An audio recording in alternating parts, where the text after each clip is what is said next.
Welcome to a fairly old fan game. Sonic Before the Sequel. Supposedly, it's what happens between Sonic the Hedgehog 1 and Sonic the Hedgehog 2. Of course, it's not canon. Well, it's probably canon in an alternate dimension or something. I don't know how Sega operates these days. Still, I can't blame people for trying to explain away things. Especially since it took Sega, like, what, 30 years?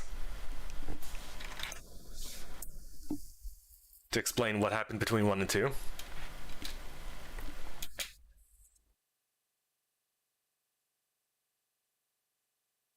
Cutscenes are set to no because, well... the cutscenes use Shockwave Flash. And as y'all know, that got discontinued quite a while ago.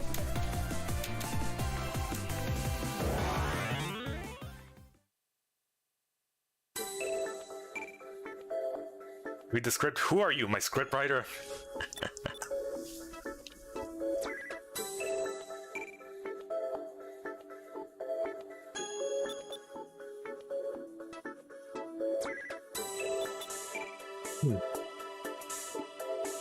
But yeah, this game tried something a little different when it comes to the good ending. Primarily, to get the good ending, you need to speedrun. Well, speedrun, quote unquote. Just beat the game in under 2 hours and you get the good ending. Now the problem with this lies in that we can't exactly pause the game to watch the cutscenes in between, so we'll just have to do it at the end. But yeah, we can't play them currently in game, so we have to play them separately, but we cannot pause the game, so... yeah, we'll be doing a bit of a movie watch-along at the end. Sorta. Ish. Kinda.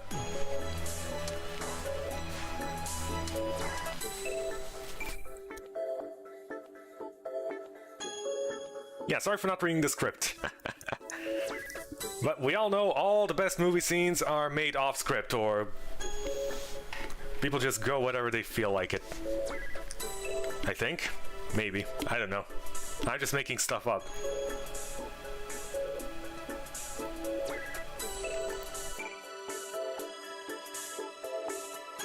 No, watch the cutscenes while playing.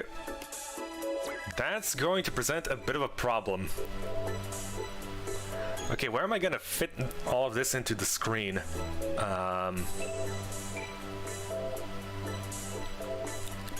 Actually, it's going to be very confusing to have two audio feeds going on. Yeah, no. I can already imagine the gigantic mess it's going to be.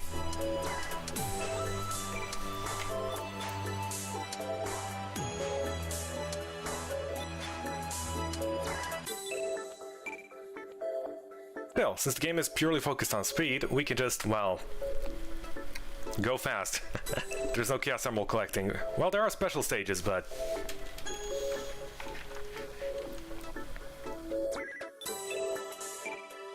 those are just for extra lives.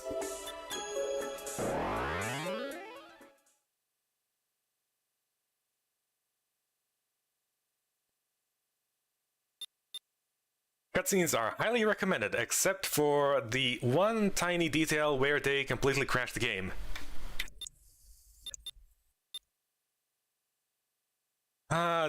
This is for story reasons. Unfortunately, we won't know the story reasons until after we finish, so... yeah, this is not the actual resolution we're playing at.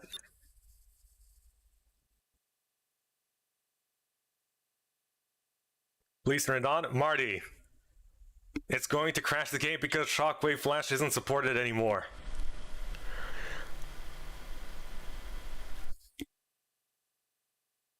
Are you sure you want me to turn this to yes? Because this is going to be a very short stream otherwise.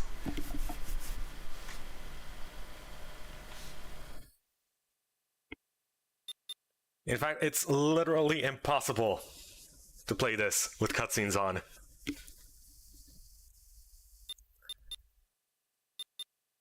Right? Well, gee, I don't know. The first 50 times I tried didn't exactly work out. I wonder if the 51st will be any different.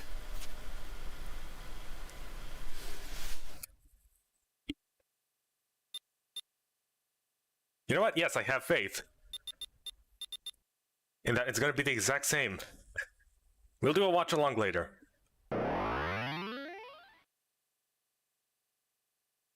In fact, I already had it all neatly prepared and everything.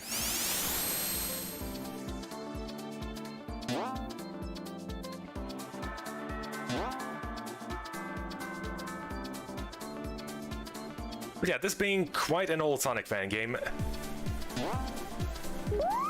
it does show its age a lot. Controls, I would best describe them as heavy.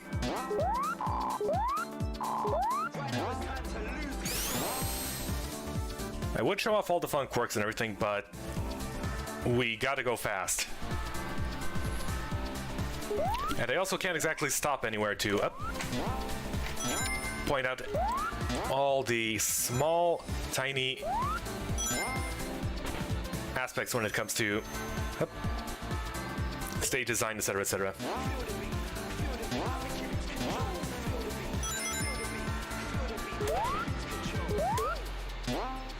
But yes, the controls are very, very heavy because, well, you can barely make it over a single bunch of spikes.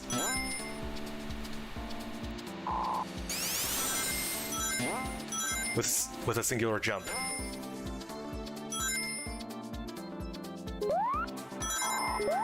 Still, this being quite an older fan game, most of the visuals and other stuff are taken from elsewhere.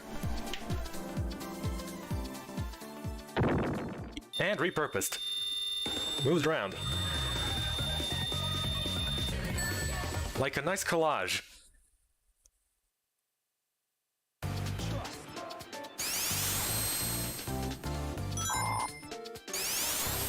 Back in 50 minutes because, okay, fine.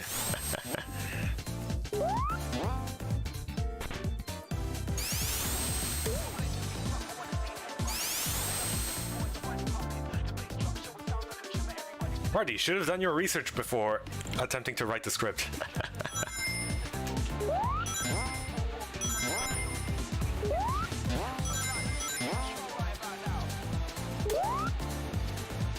But here, post it anyway. Gotta keep that chat activity up so we can get the YouTube algorithm to recommend us to everyone. Even though that's totally not how it works.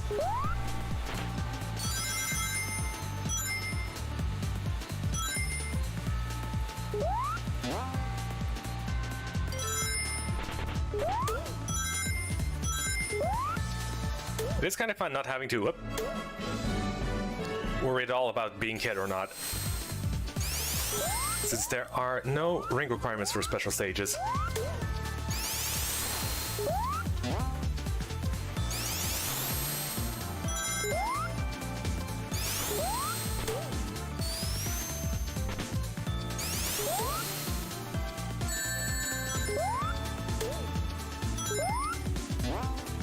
Of course, the game being primarily speedrun oriented does also mean we can't waste time dilly-dallying around searching for secrets. So that is a bit of a shame.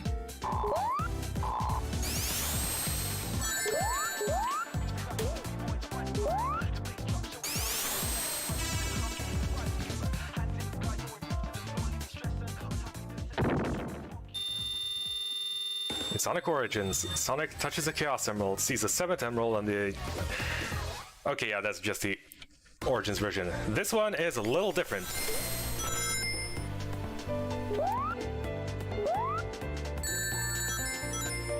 Hello, YouTube recommended me this stream because someone started typing many words in chat. Ah, this stream has an incredibly high words per minute count.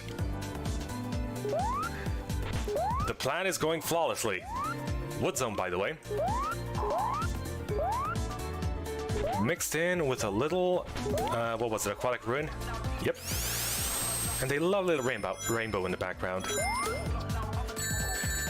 We also have some Hilltop. But yes, hello, completely organic new viewer Tomoda. Hope you're having a lovely day.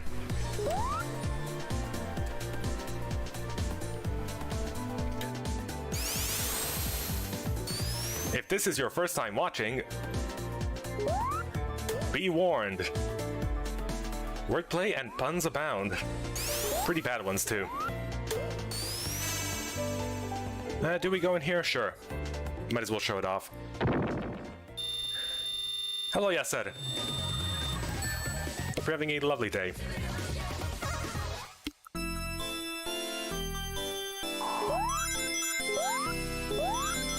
Special stages, I do like how they showcase the background of the actual stage you're in. Though, for the most part, they're zero stress, just running through, all peacefully. Hey, the Sonic 1 special stage music is actually fitting with these.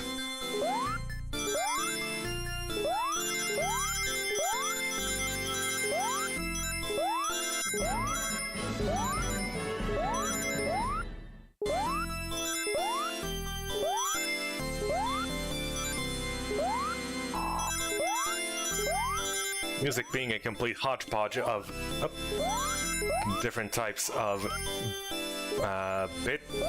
How do you even call bit quantity? 8-bit, 16-bit, etc.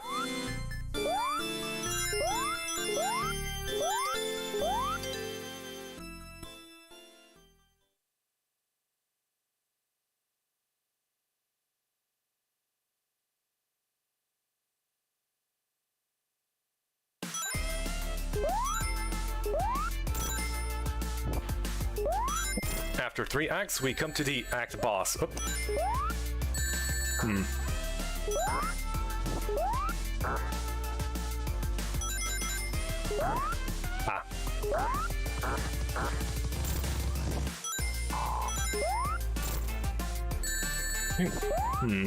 Perhaps I should just let it launch me off.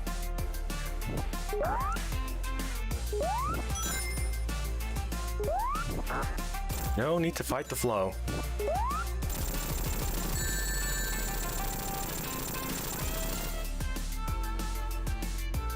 Yep, we only get lives.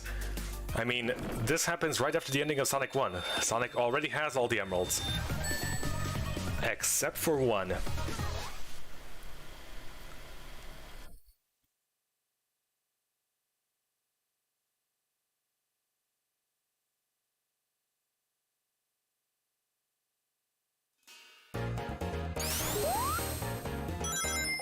This is also 2 parallel stories running... Oh. Before we get into that. This is a very, should I say, fun zone?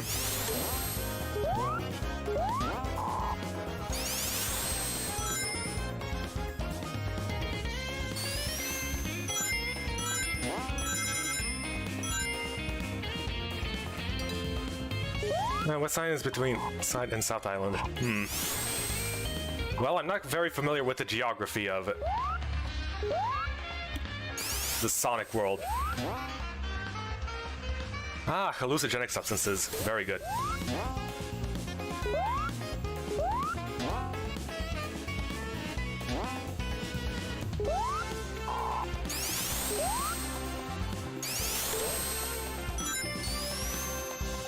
Of course, those things also slow you down, so don't actually hit them.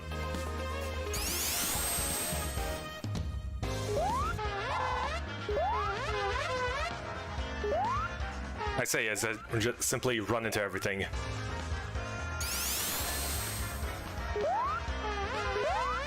Seems like Tails, yes.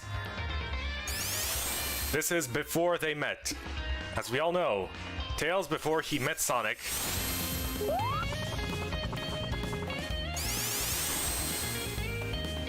was mostly just lazing about in the jungle.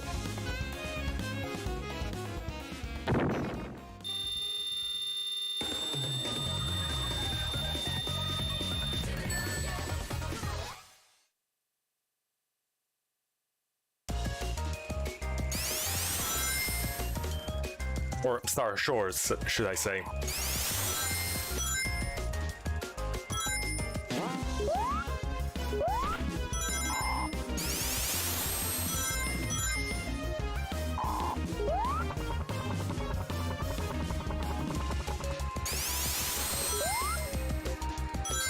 Oh, those are from Super Mario.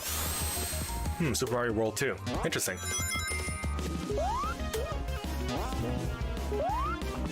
Are they only in the first act? Ah. That answers my question.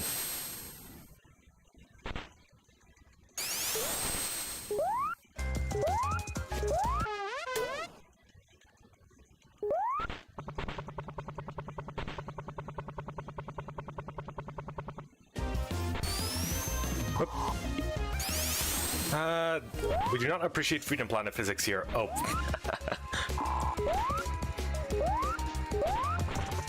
Platforms? Why? We can just fly.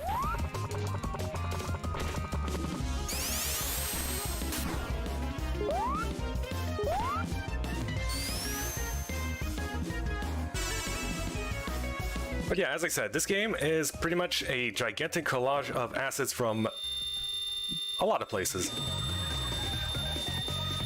Most are used pretty good, some not so much.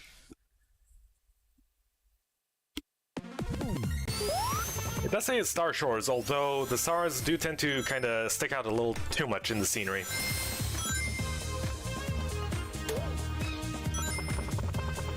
Their shading of green is ever so slightly off compared to everything else.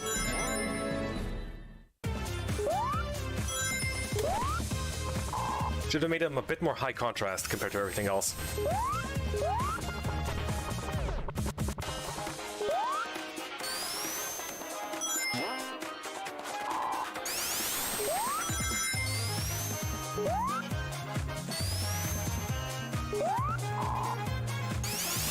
The previous fusion they used Kirby music. I think they still have a bit of Kirby music here and there. At least in the cutscenes.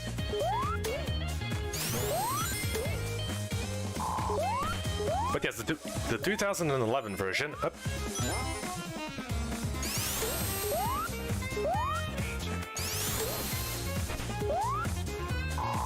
They use, well, different music. Should I say the 2012 version uses updated music?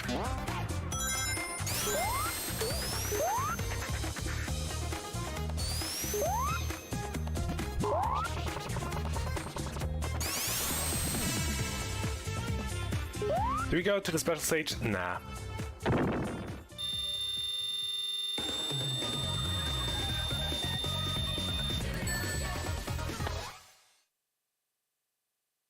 Maybe later if we feel threatened by lack of lives.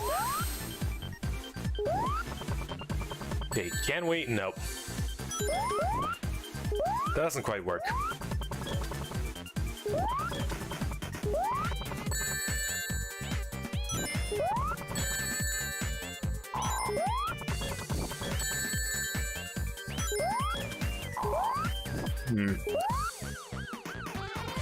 So why can't you view the cutscenes? Because the cutscenes are in Shockwave Flash.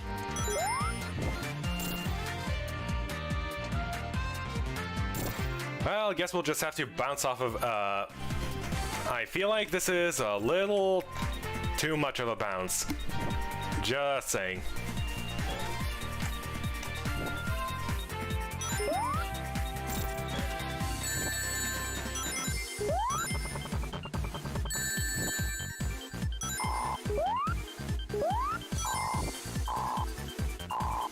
And as you know, Shockwave Flash has been discontinued for a long time now. Oh dear. We are out of rings.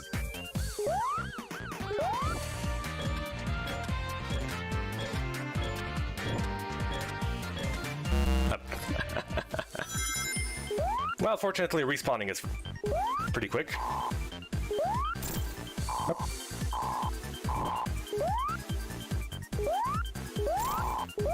Okay, let's not screw around anymore.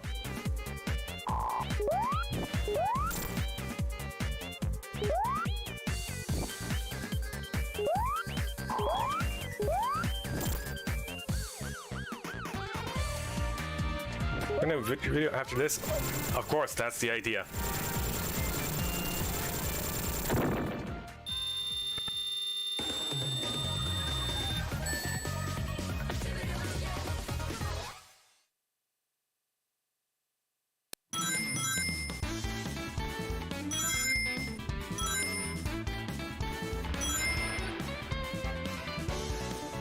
Ah, now this is a true Sonic game. A completely automated session where you don't need to press anything. Just hold right.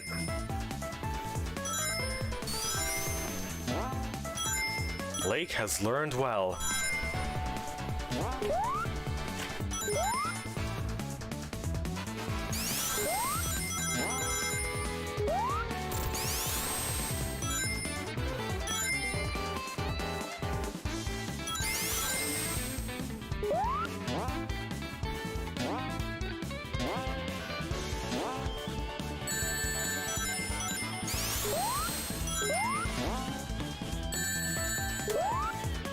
Hold on, can you? Yep. We can hang out a bit.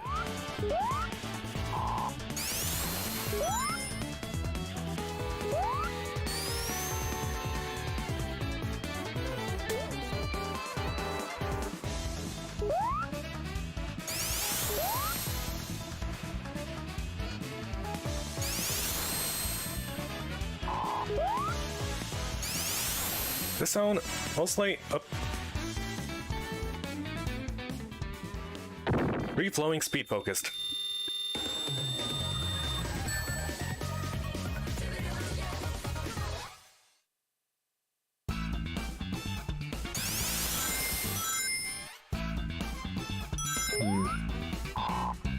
Well, this has definitely been a ride. Not very rocky though.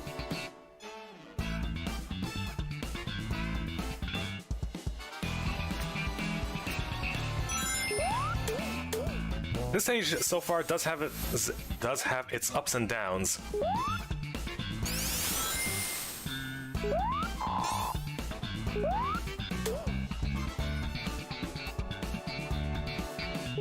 The ups are, well, when you're going up, and the downs are when you're going down.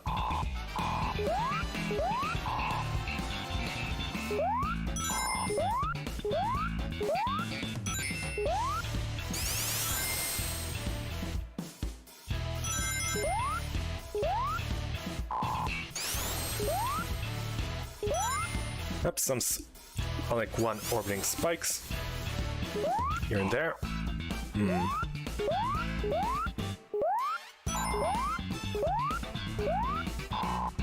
Can we run in full circles on this thing? Probably not. Ah, there we go. You can. Ah, why would you add obstacles there? To deter people from wasting time?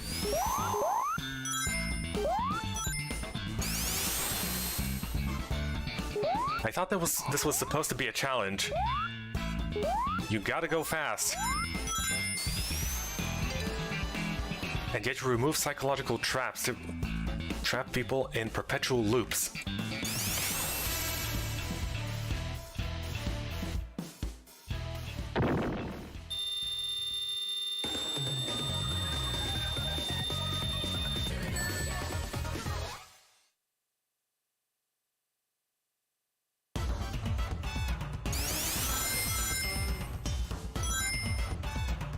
No, I never could tried. Hold on.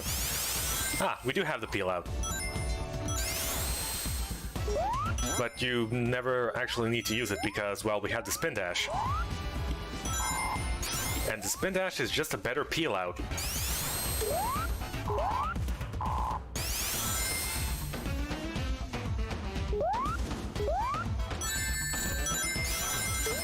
Though I do wish we had Boost all those years ago, because Boost is just a better spin dash.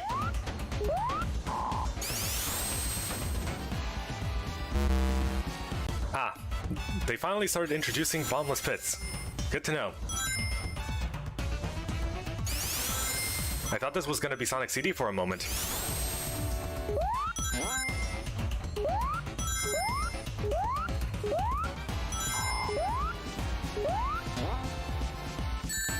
Well, you can't have a rocky ride without it getting rocky.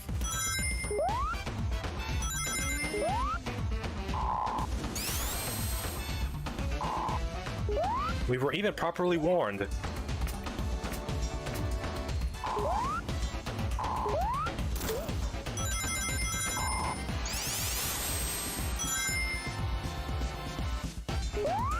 Still, I have faith in the creator to not put a bottomless pit speed trap. Now that would be just silly. Who would do such a thing?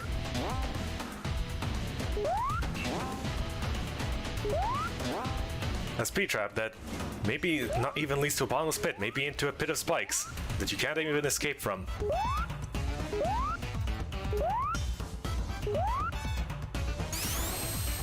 Up.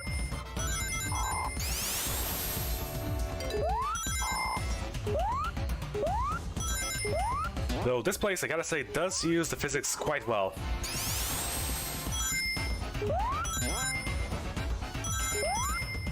For some of the obstacles. And also a little bit of nice camera usage. To showcase... really? To showcase upcoming obstacles, while still maintaining speed throughout. Down here.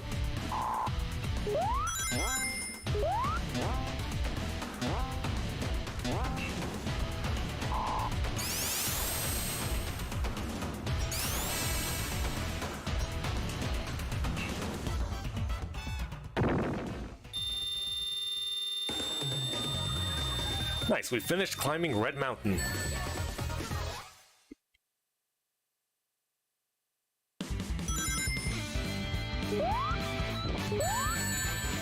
Oh, right, I should probably hit the thing the arrow is pointing towards.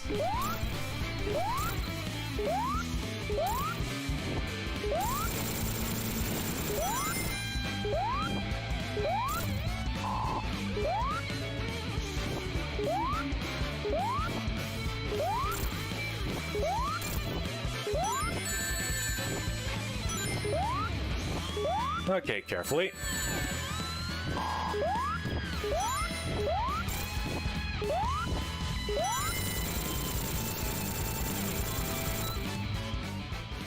Boss attack speeding up and becoming more frequent the more damage he is. A little annoying, but nothing too unmanageable.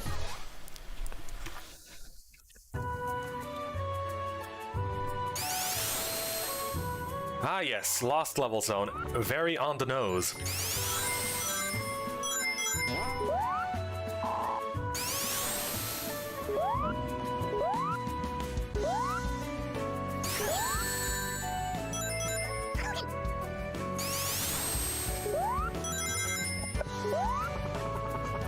Ah. That guy is actually shooting out a Hadouken.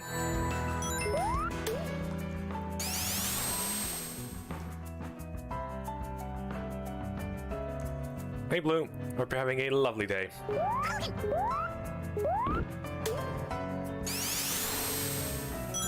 It is you, with a different... well, who... wait. Who are you originally?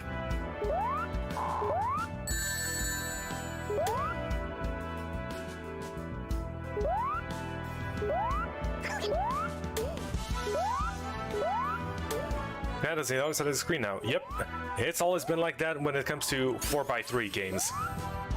When it comes to 16x9, the chat is, well, wherever it's least disruptive to the gameplay.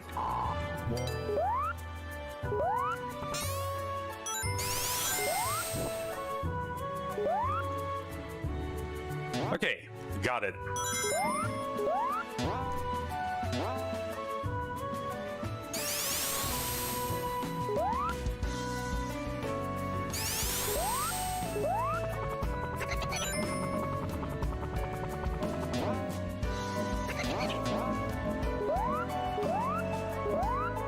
Well, Tails being able to fly everywhere can completely break most stages. So I can kind of see why these crystals are here, to kind of break his flow flying. It's a decent idea. Though it feels more like a nuisance than anything else. Flying too much of a problem? Making everything too easy? Just limit mobility in some other way.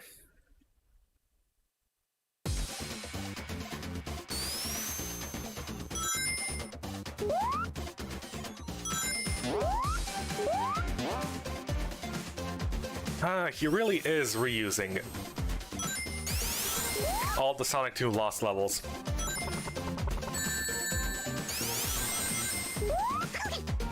Let me guess, Act 3 is going to be a blue desert.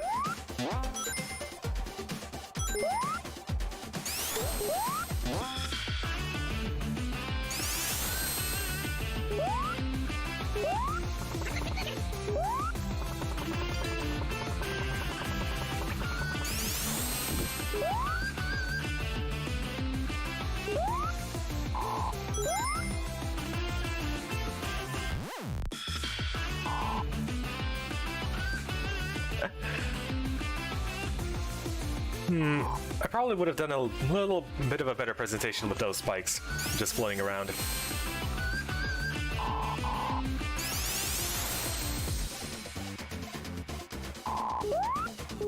The Ultimate sequel is mostly original. Well, I've yet to play after the sequel, so...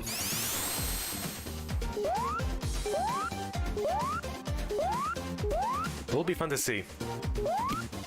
Though with all the acid reuse, this does at least reuse them pretty well. Like the Saw Blades from Sonic 1 being present here in the Wood Zone from Sonic 2.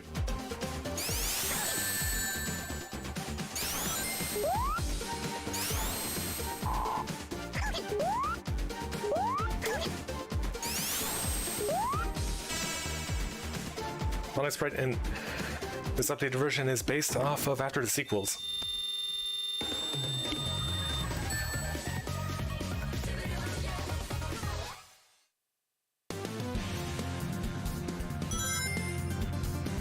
Aw, the desert is not blue.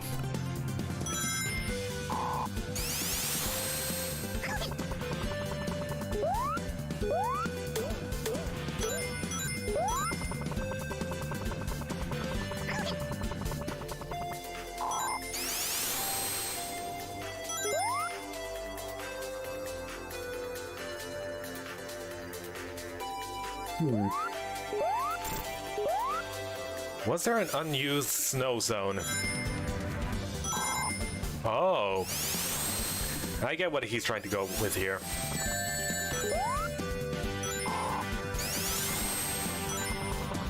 A switch between a winter wasteland and up.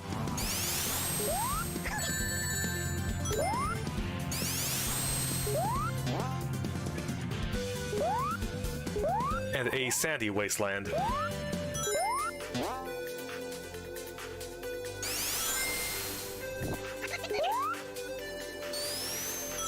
Is the music dynamic? Just a second.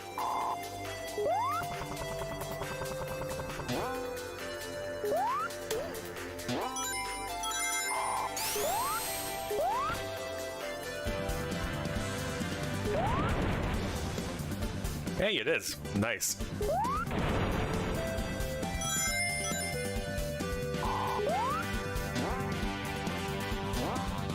Ah, lovely bit crunched bridge falling sounds.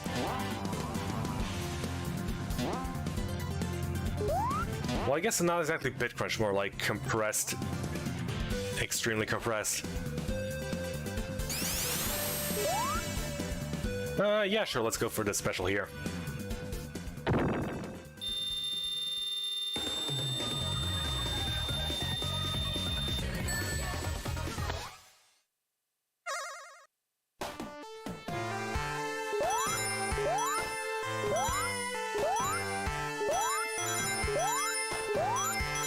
I gotta say, Tails using his legs is still kind of weird.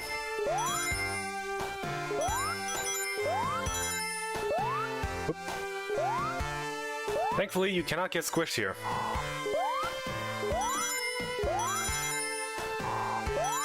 This is meant to be peaceful.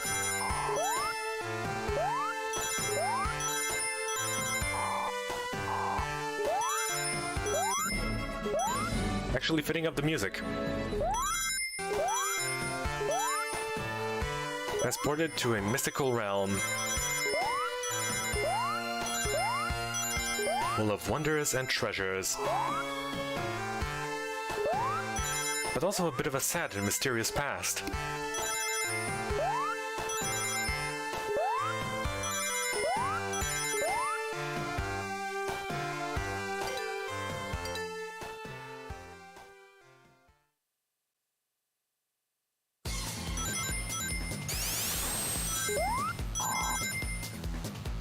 Wait a second, Tails has to fight this thing constantly. Huh.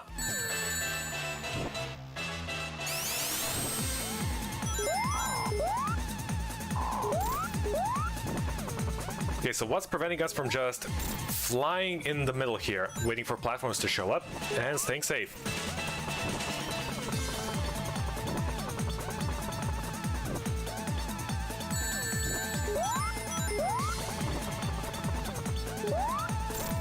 Ah, Blue, you dummy.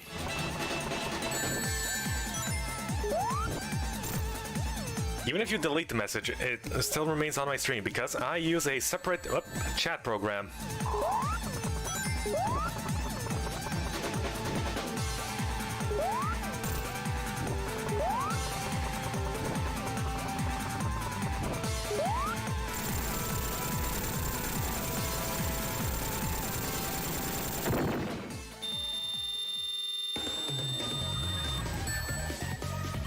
Sonic Colors boss music? Well, I never played that because the way they released, at least the updated version on PC, was simply very epic.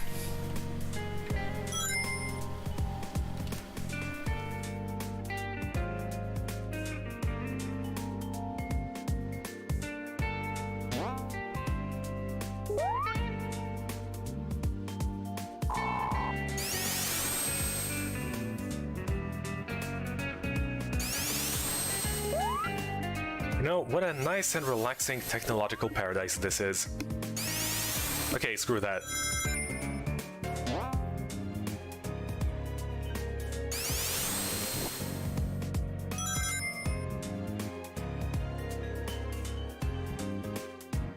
It feels less like I'm on a highway and more like I'm in a lounge.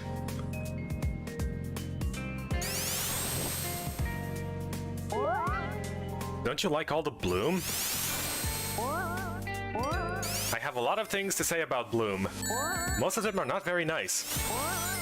In fact, this would very quickly not turn into a not so family friendly stream.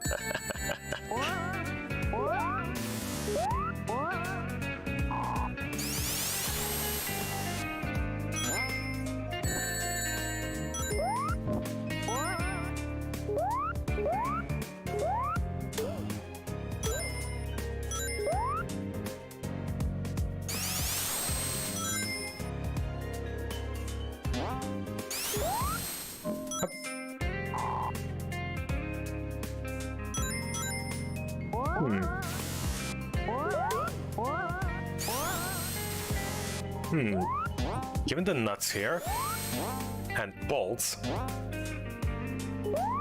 could this be Metropolis Zone under construction?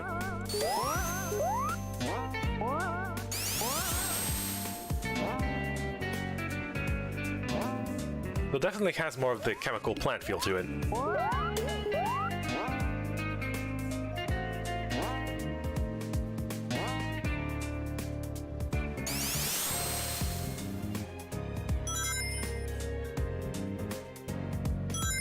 But yeah, as I was saying before sidetracked, very nice relaxing lounge music, but it's a highway, so I would equate this to riding a limo. Just sit back on autopilot, let Sonic run like the wind.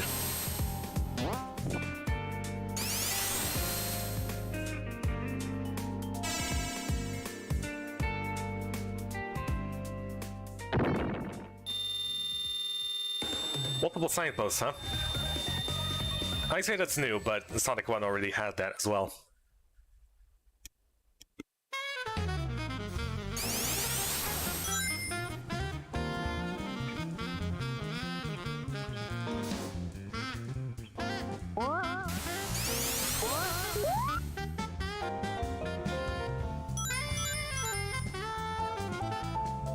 Bit more jazzy and actiony music.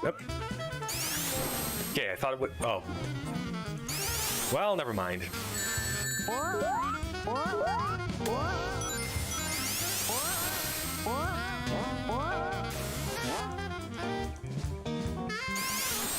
A bit of action, a little bit of blood spilled.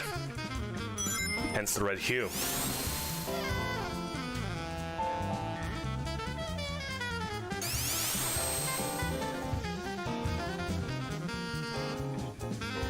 Wait, there's goodies in here.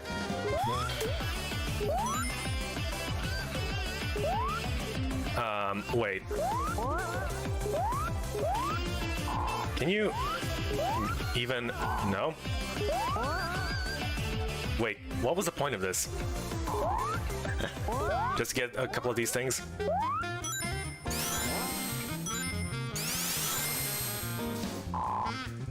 More fitting music? What are you talking about? This is very fitting music.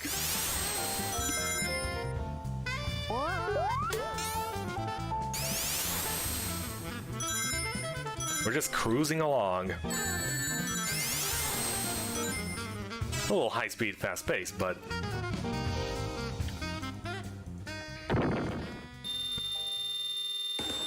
I'd revisit the OST of the game more than the game itself. That's fair enough. The games are very aged and dated. Like a fine wine? Not exactly. Very rough around the edges, but they do the job well enough. They hold up. The most egregious part being, well, the extremely heavy physics of all this.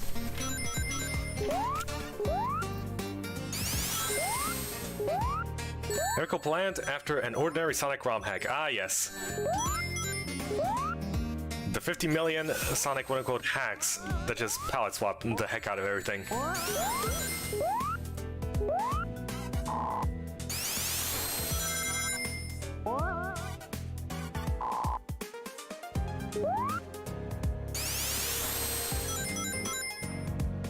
If this was before the sequel... True. Well, before the sequel set means it was between Sonic 1 and 2.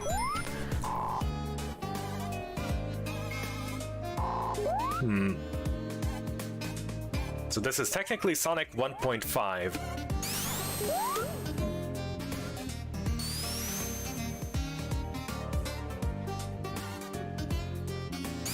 Why does it use Sonic 3 sprite? Sonic 3 sprites for signposts? Because the developer thought they looked the best.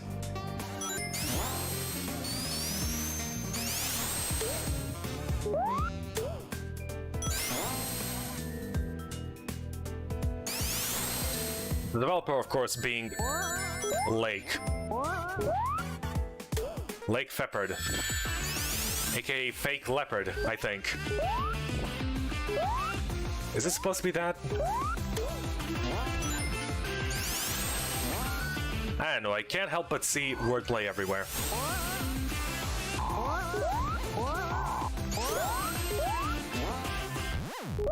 It's nice to have a little quote-unquote buff indicator in the bottom left corner. Though it's practically useless because we already have a visual indicator on Sonic himself.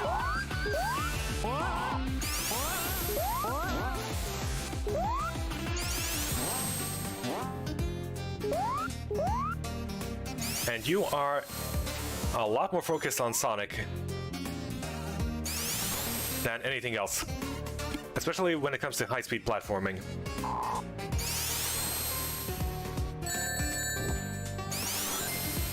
If there was a timer, that'd be nice? Yes. But as it stands, a little pointless. Well, completely pointless.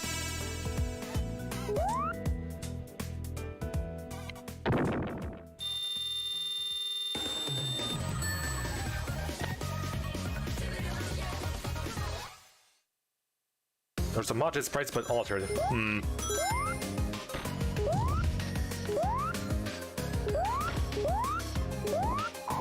Oh boy, for the boss here, it's an entire zone from Sonic 1. Sonic 1 Game Gear, that is. Come on.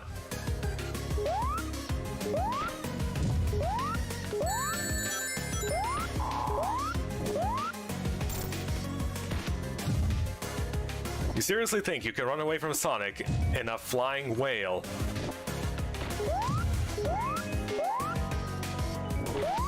Unfortunately, all you're setting yourself up for is, well, being wailed on.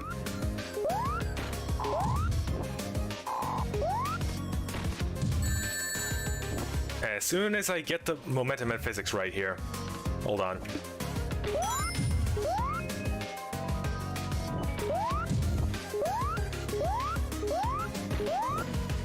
There we go.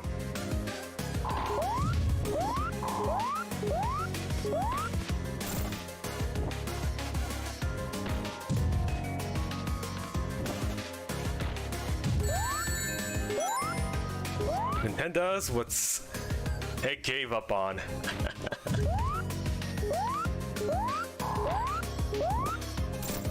Is that a joke on Genesis does what Nintendo don't?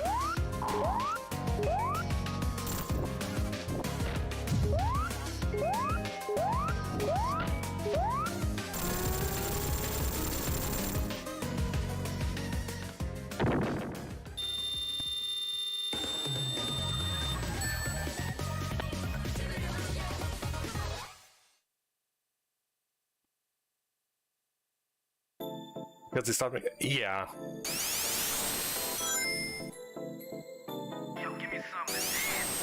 Unfortunate what happened to the Dreamcast, but... Huh. Wait a second. Oh, I see.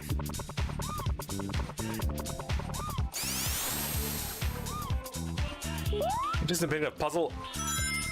Screw that. Everything is overshadowed by pinball physics.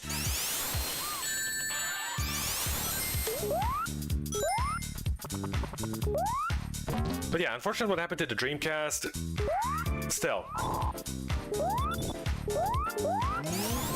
They should have seen it coming. Oh. Aha. Gotta aim that laser.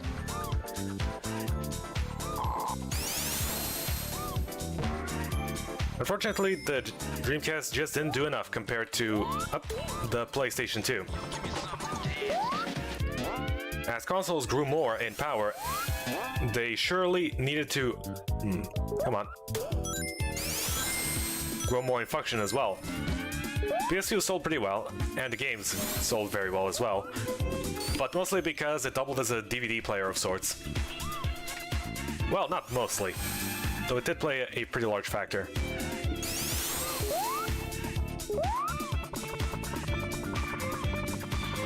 Hydro City or Hydrocity?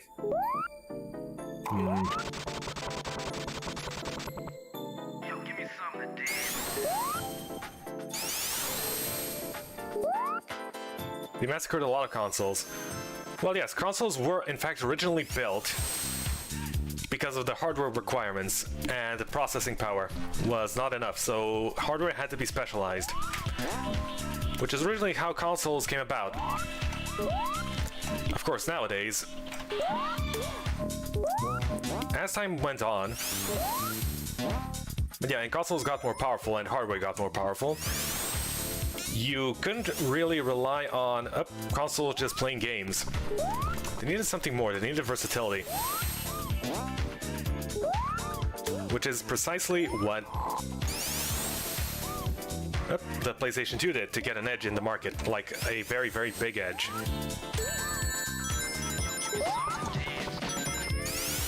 Nowadays, I'm not sure what is even keeping consoles afloat, since you can, in fact, do everything on PC, because the hardware is strong enough to support everything. Which is probably why they are relying on gimmicks such as the Switch being completely portable, and the motion controls of other consoles, etc., etc.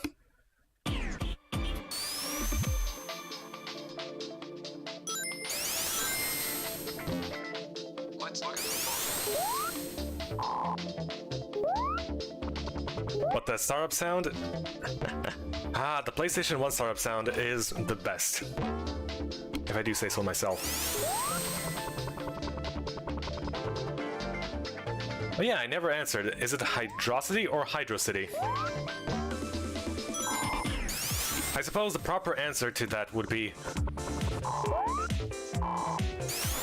Hydroshiti. Hydroshiti. Yeah, Hydroshiti. My Japanese is a little rusty. Because there's no space. Listen, it's Japanglish.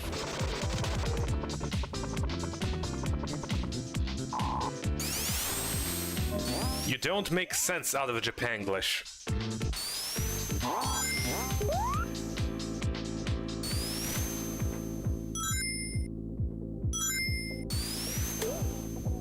I think I'm going backwards. I went backwards.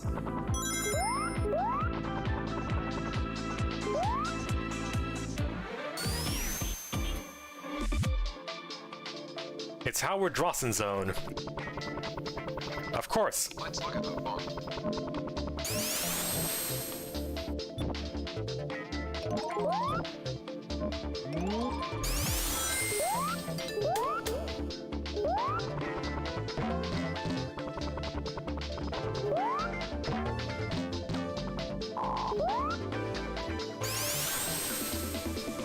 There's a composer for Sonic & Knuckles, Pinball, and...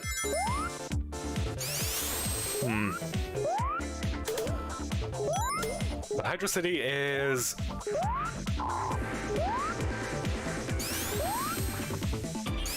Yeah, Hydrocity is just Sonic 3.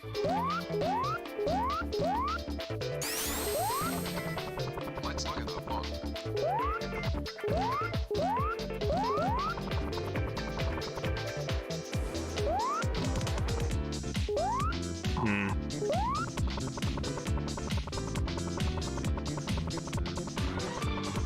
Can't quite go up there. How about here? Hello? No. How do you make those flip?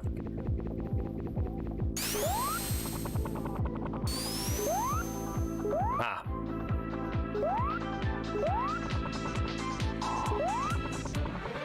There we go. It's a button. Let's look at the phone. Nihongo no tango nantoka nantoka nantoka. Nantoka. Yeah, that's how you pronounce that. Nantoka.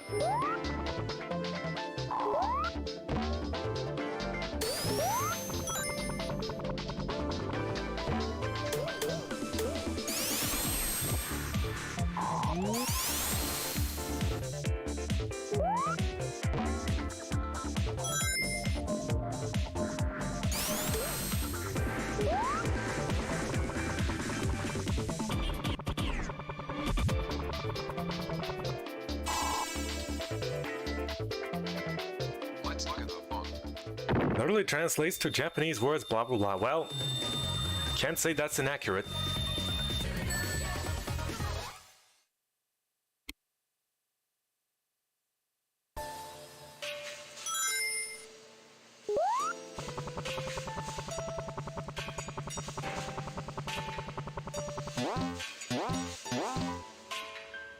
Alas, tragedy has struck the Metro Zone.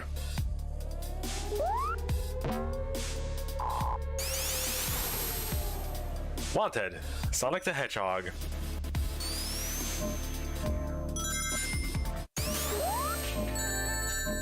Not really sure what the point of displaying wanted posters of Sonic is. Whoop.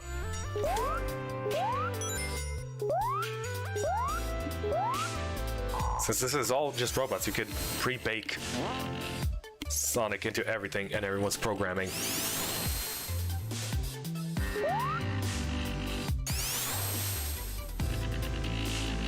Wow, the powers of technology allowing us to communicate in languages that are thousands of years old and severely outdated.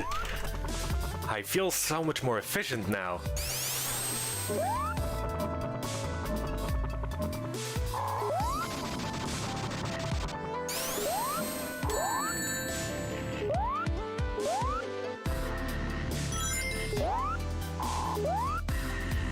Certain thought you said bake. Yeah, people sometimes tend to mishear me in English because, wait. Huh. Ah, yes. Very good hitboxes. Well, you really should test for edge cases like this. Few people do, though, and there's really not enough time. And this was all made in a second-hand engine, so...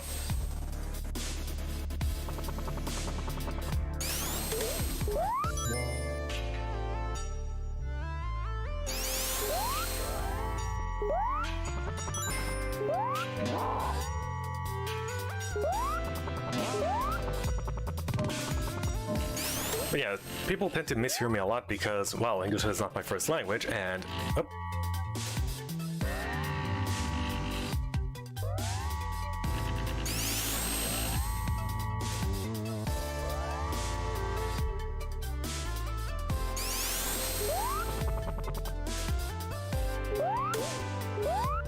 Sometimes the heavy physics don't quite lend themselves well to the platforming challenges.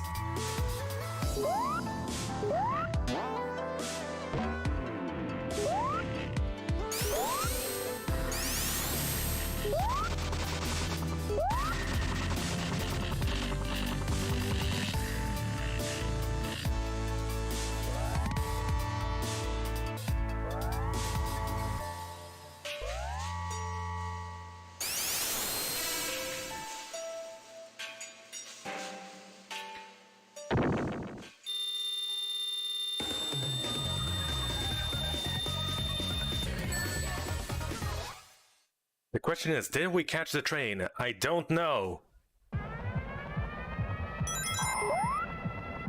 Okay, good, we did.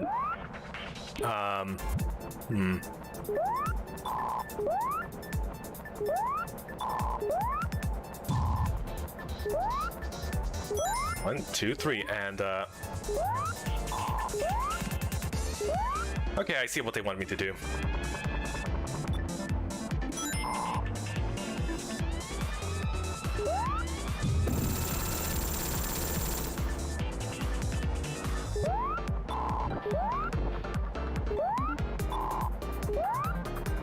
You know, it would be a lot better if we could just hit the guy. Oh.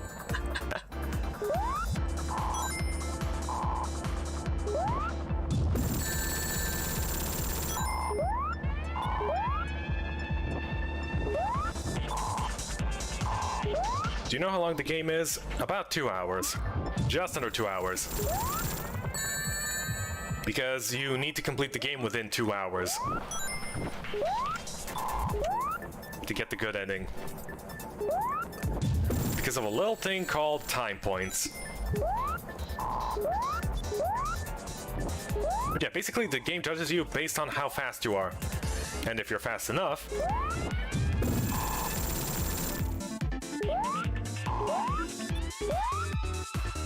you get the good ending. It's a race against time to stop the egg... the death egg from launching.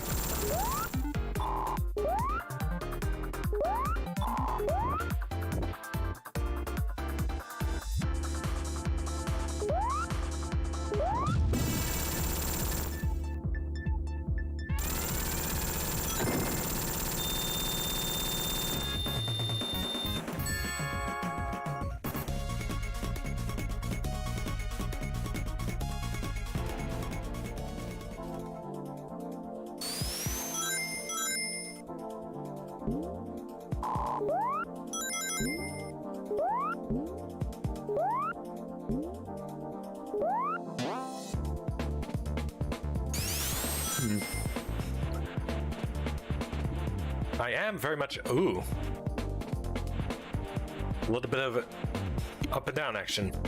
Yeah, I am very much a fan of adding new gimmicks. The stages as they go along. Oh.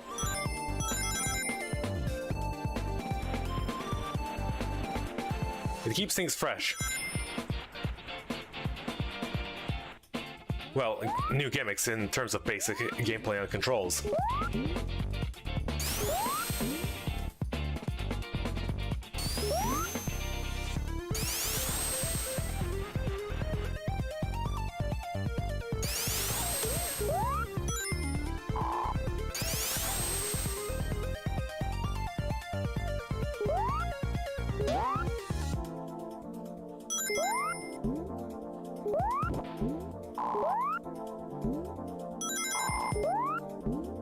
No, I guess this guy, well, Lake.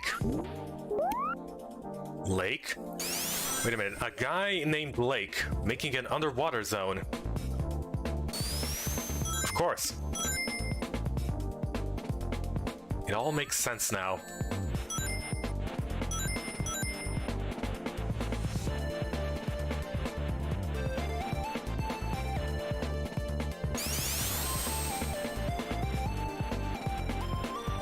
But yeah, I guess this guy thought, wait a minute. The main reason people dislike water stages is because of the drowning timer. So why not just get rid of that? And of course that philosophy continued on into the Spark games.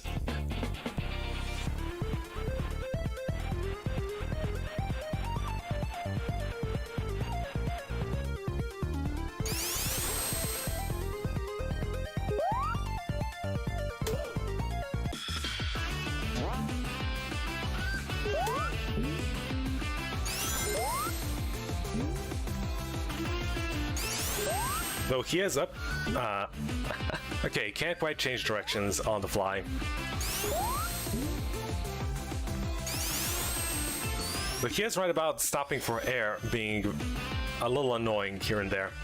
Really breaks up the flow, especially considering the air pockets in Sonic are very random.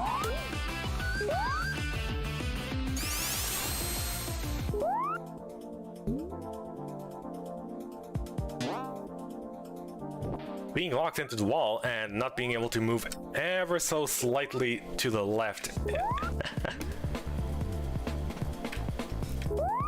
Not very good though.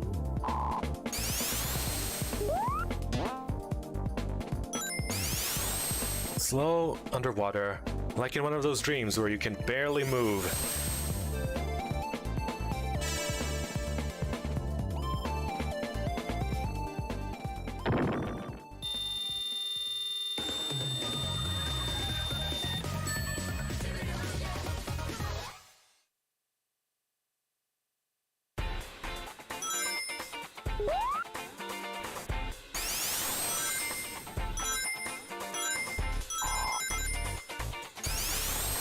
Well, thus far this stage has been mostly just going along with the fortress flow. Literally.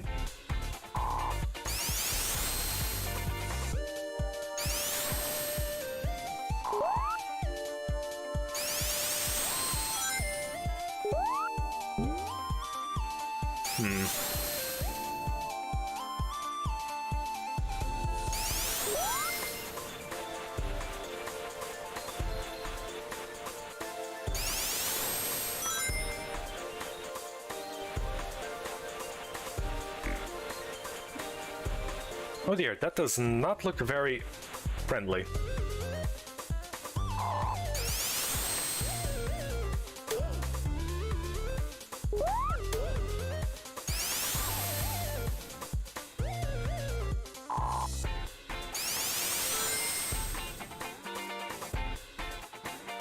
I don't think I mentioned this yet, but revving up the spin dash is a little bit too loud.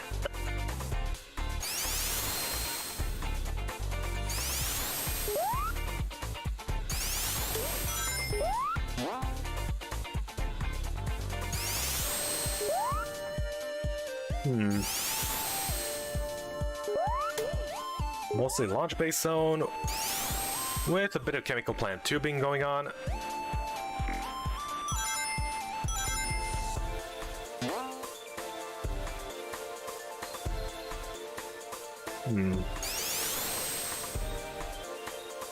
And one other tile set I can't quite put my finger on.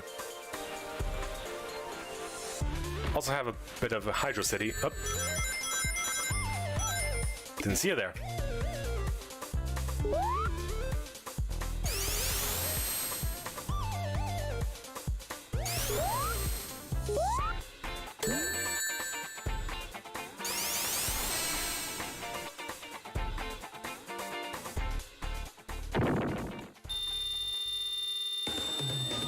Music definitely feels like you're having a nice fun time at the beach. Rather than being deep underwater. Slowly trudging through.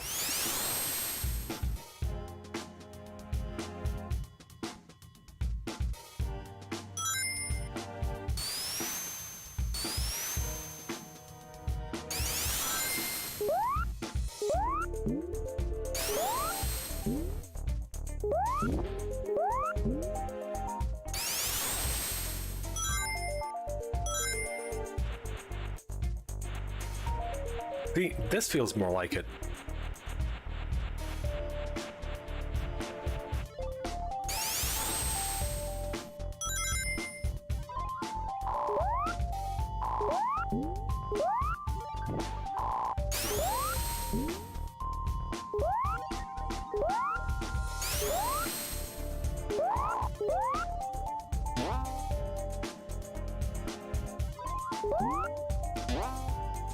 No, wait. Wanna get in there? No. I'm gonna get in there even if it costs me my 2-hour, there we go, completion time.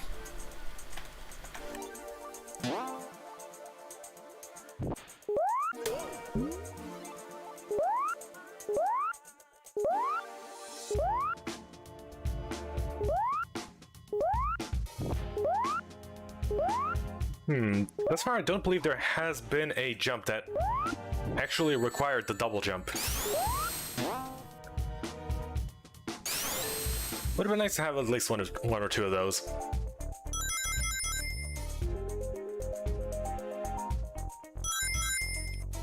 Make full use of the abilities you're given.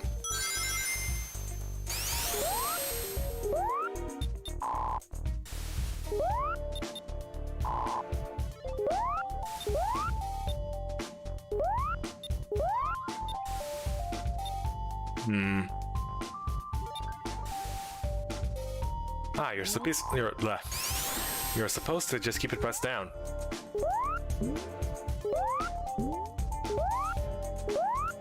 Still, we have a bit more pressing matters to attend to.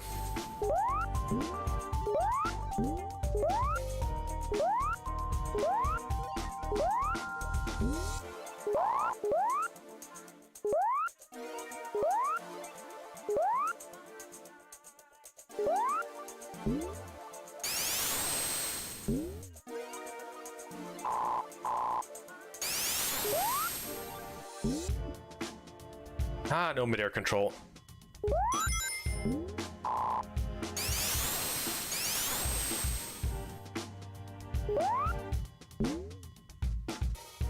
Whoop. No.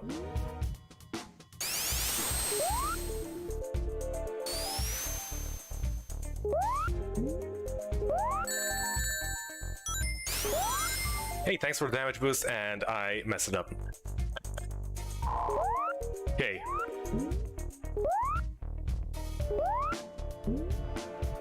We need to simply pipe down a little, and there we go.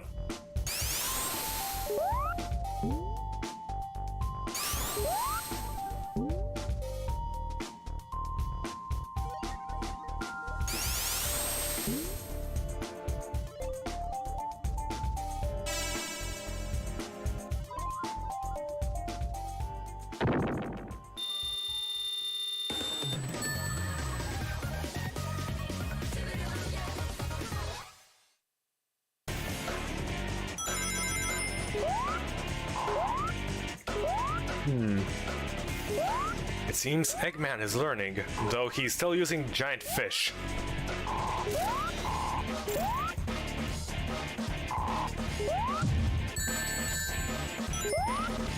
Ah, lingering hitbox, my favorite.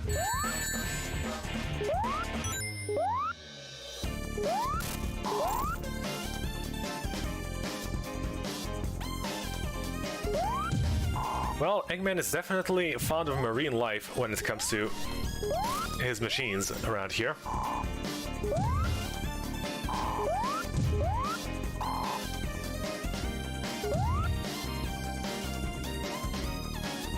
Sure, he may just be going through his fish phase, but something is fishy here.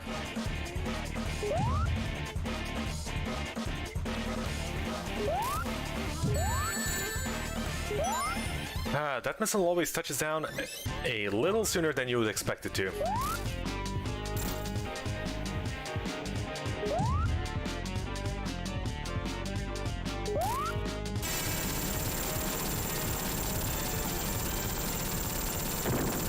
And thus we lit the sea aflame.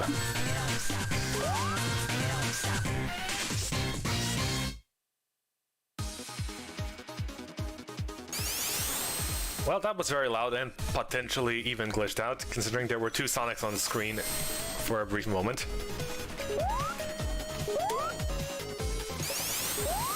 Sonic. And Sonic. And Sonic and Sonic.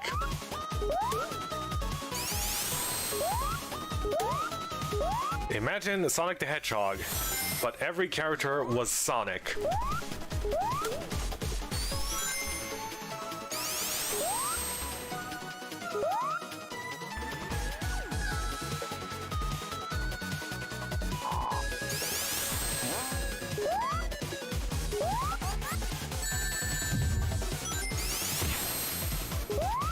It would definitely be interesting to say the least.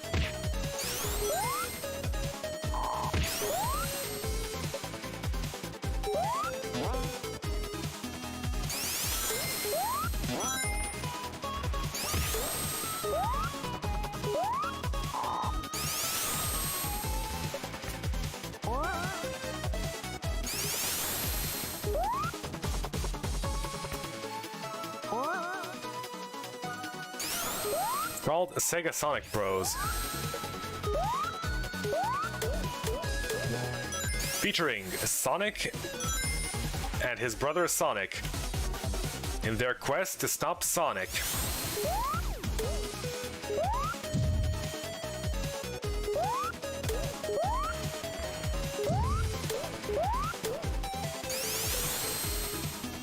Of course, they could also have some slice of life episodes where they go shopping at a Sonic.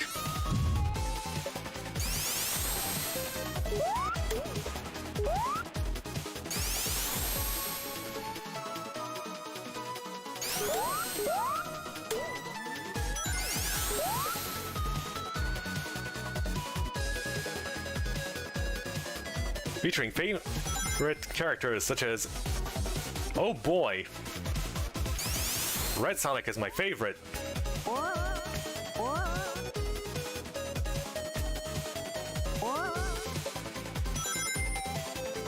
Though Pink Sonic does also come pretty close.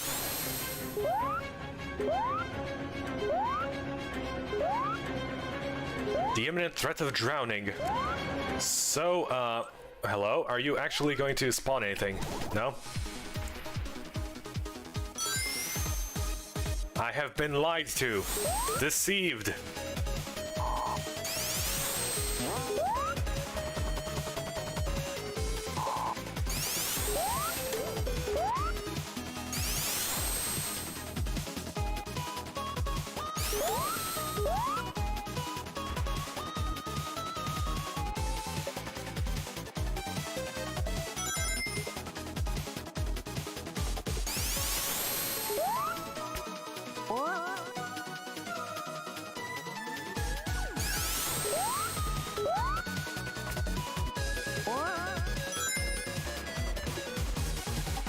Well, air was right there anyway, so...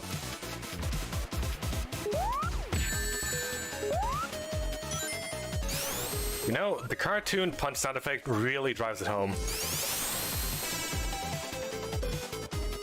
You know, it packs that ever-important punch.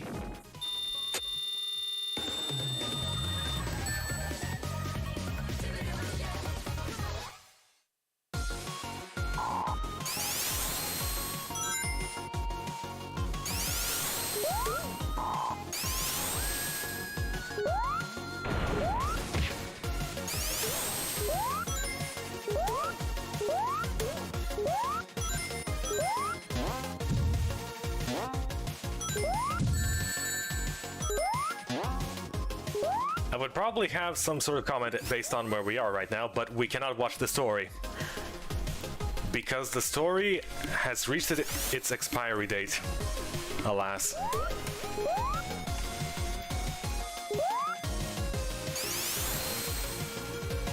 The thought of it is terrifying. Video games with an expiry date.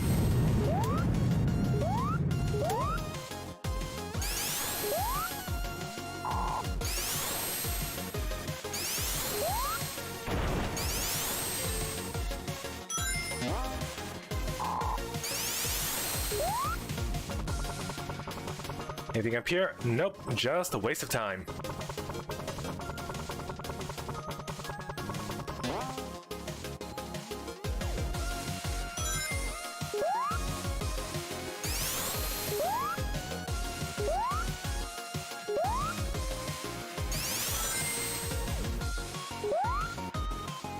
I have been betrayed by the bubbles once. I shall not be so again.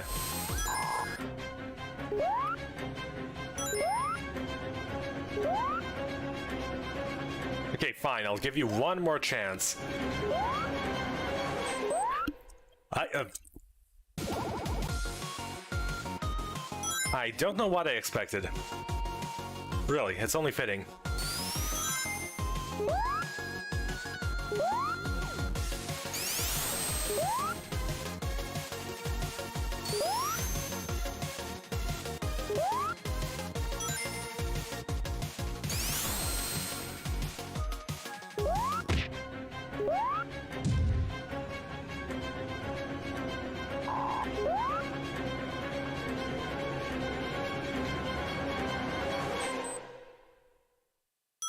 Seriously? You're not gonna grab it?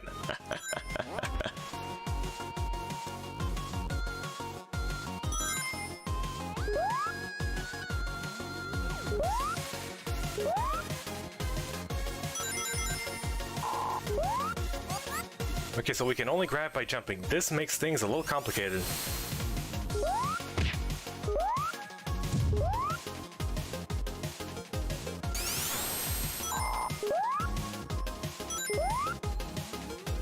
We need to time our jump with the bubble. Okay, good.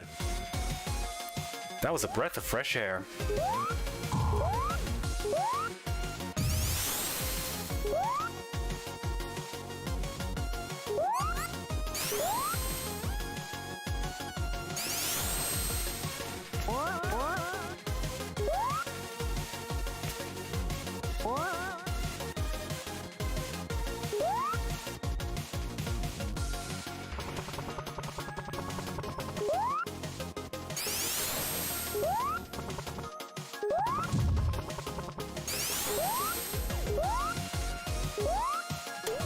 And here we can see the greenhouse effect in full action.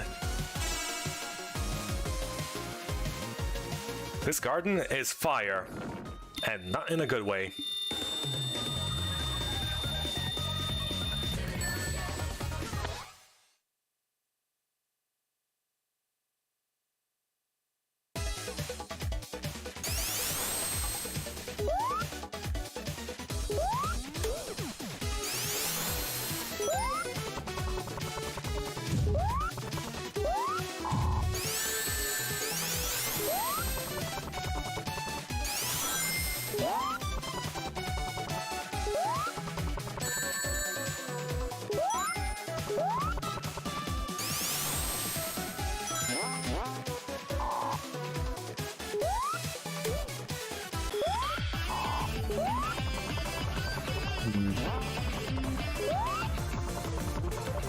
Nothing here.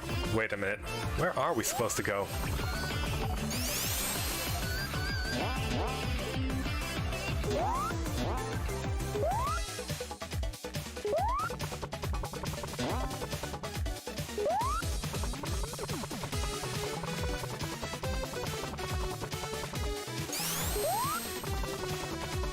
Came from up there. Oh, wait.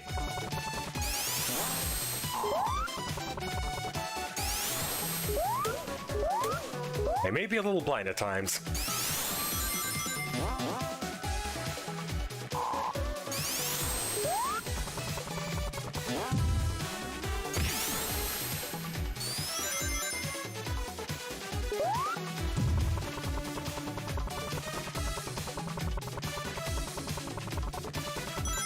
You must not run out of time points. Up. It is not our time yet.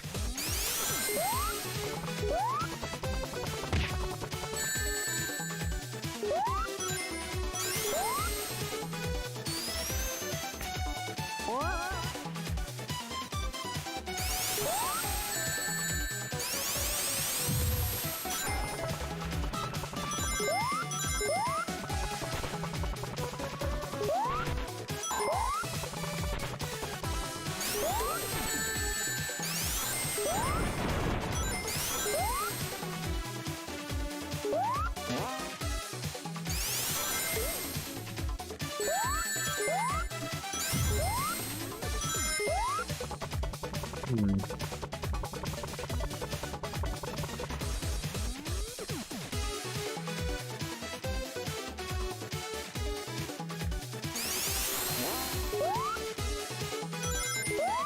would have been a lot better if we were falling down regular speed. Fortunately, flight cancel is not a thing.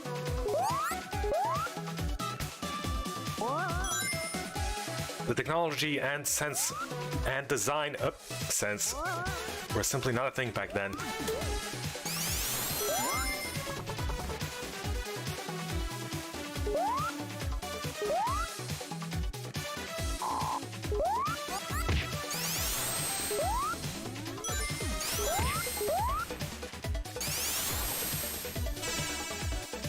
We're at 2 lives, so let's be on the safe side.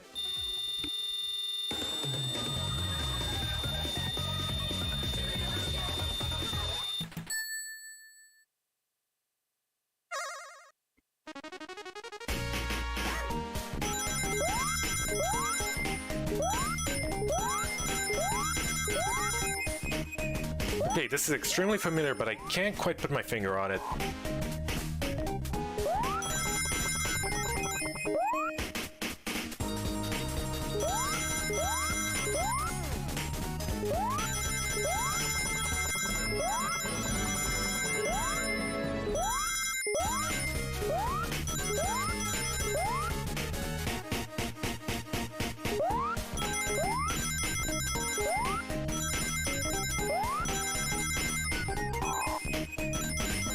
Oh, it's a nice little jam. Okay, just 10 more.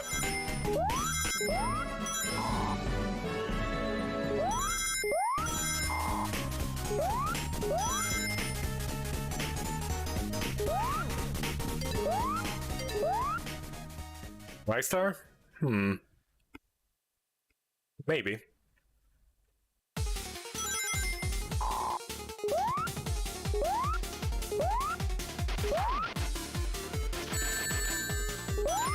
Oh no, this music.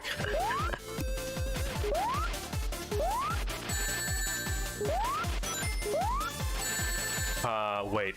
Hello? Can I not hit you?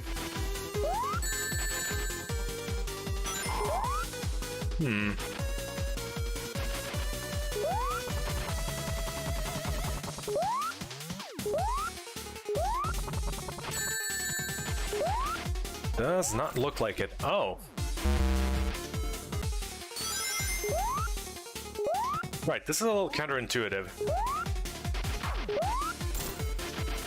All the previous times, we had to hit the center of that egg robot thing. This time around, we have to... oh. Go from the side.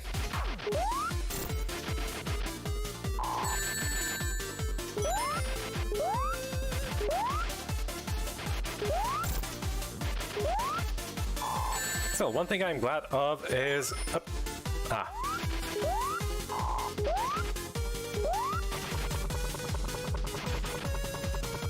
we took those extra lives. Because this is a little silly.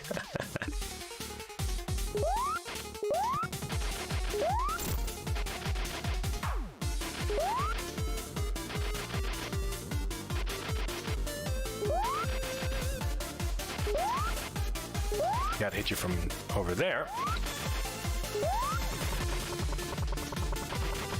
Okay, then you do your little back and forth phase and... oh, come on.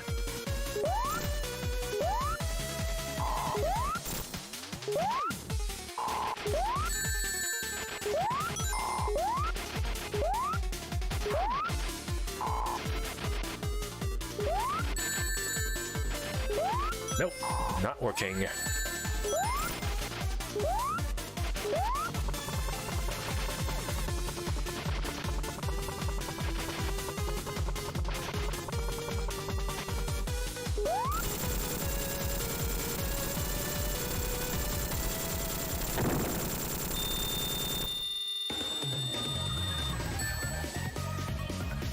Ah, much better.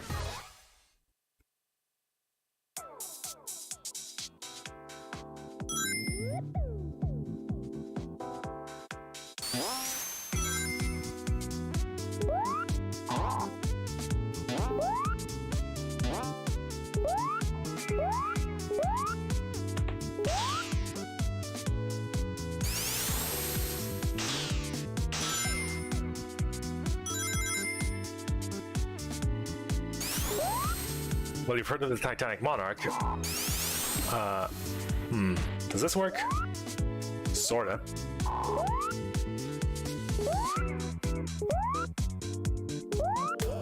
Ah, I see.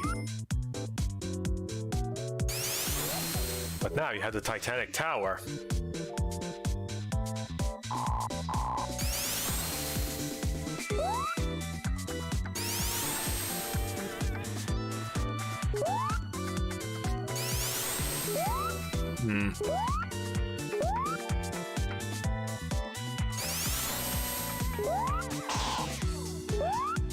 Down here.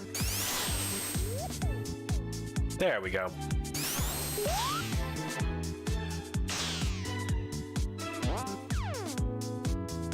Ah yes, a little Sonic CD quasi 3D running. Not exactly the best collision box there.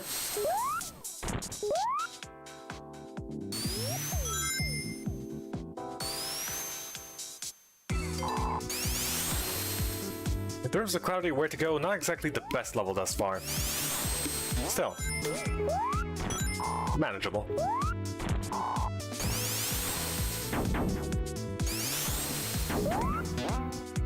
I see all the enemies are pretty geared up.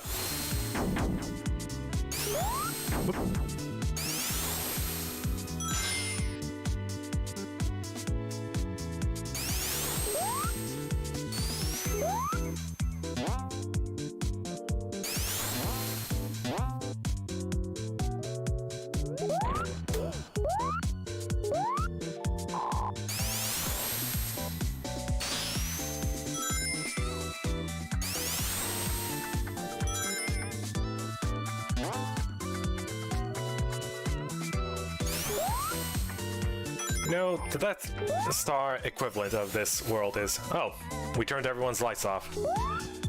Sorry about that. Kinda needed to revert the power.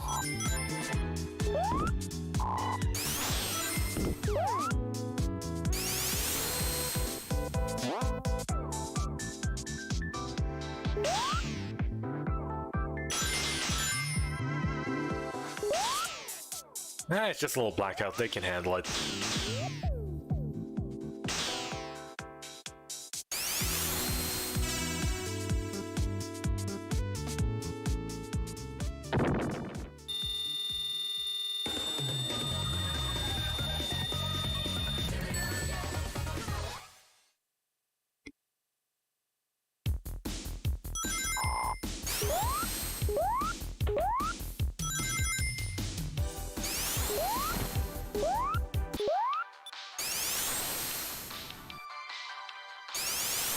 Well, we found the power switch. Eggman is now defeated. We turned the lights off.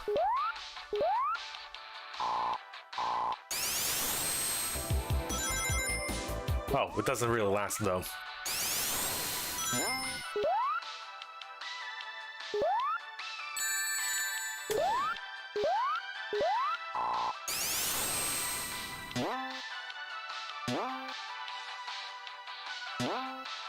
Okay, so can we even see where we're going? Barely.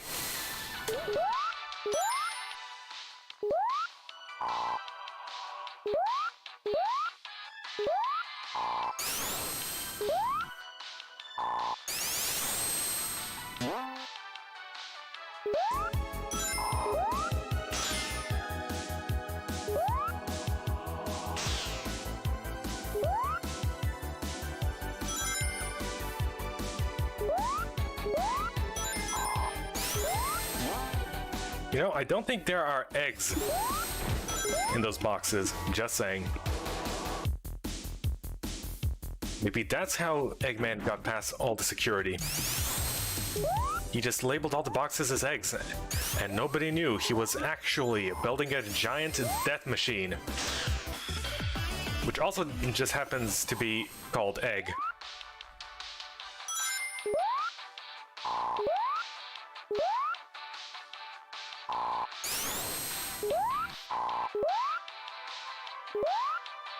Thank goodness the darkness music overrides the speed music.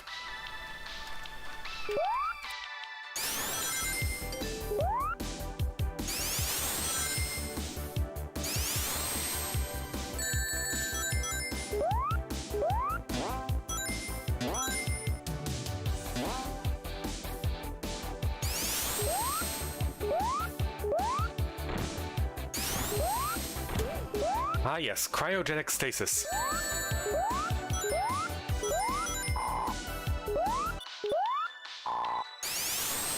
The one thing needed for interstellar travel. If that is even what the plan is.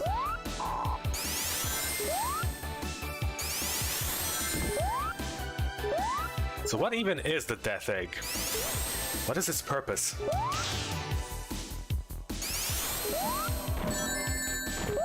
Really, it cannot just be a giant base. It's way too vulnerable out in space, being as huge as it is.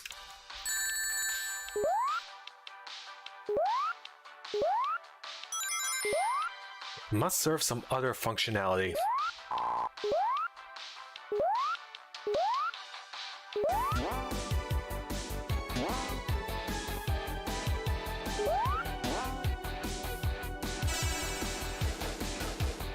Is this the final level? Nope.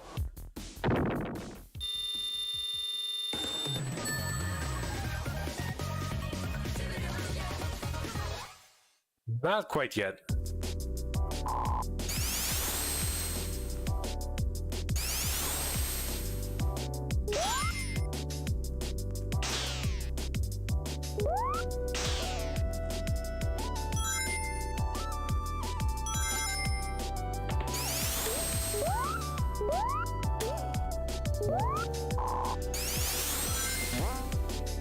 We're still climbing the giant tower into the actual Death Egg itself.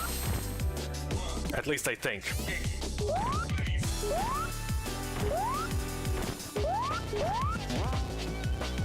It's a little hard to tell without the actual story.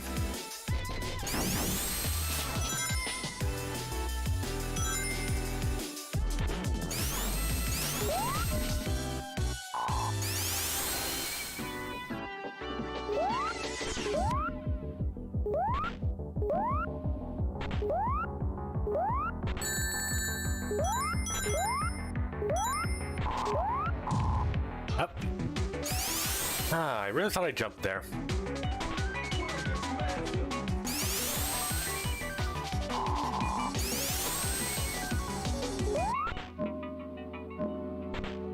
Carefully.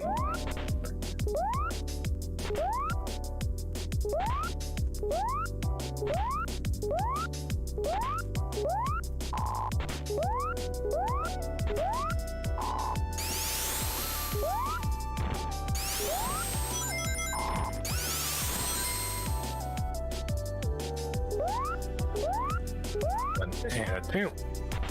Remember to always be careful around construction sites.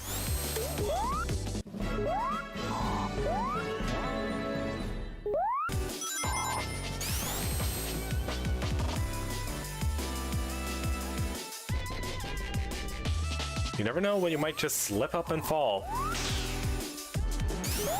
Or something else might slip up and fall.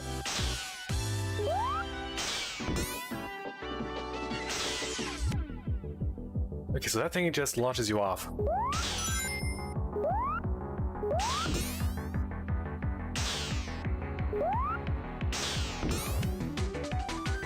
Ah, not quite.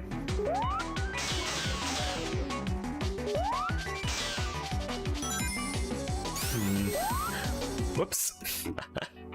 A little too enthusiastic.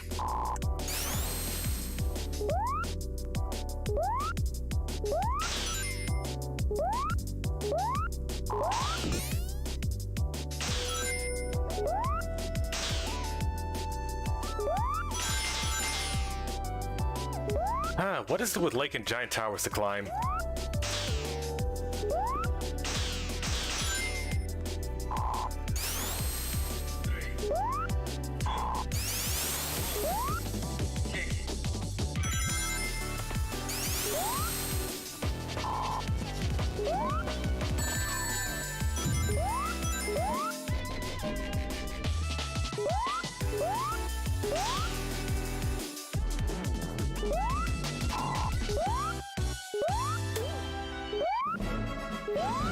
Well, they're being fairly generous with the lives here, so...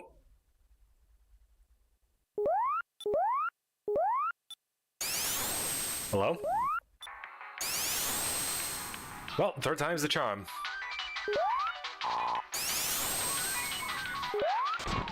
I really should file a complaint to Eggman. Some of his light switches aren't working.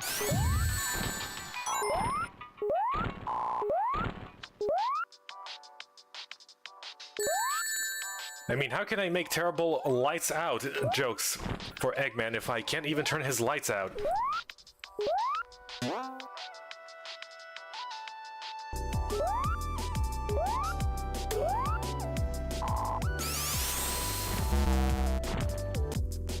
Ah, oh dear.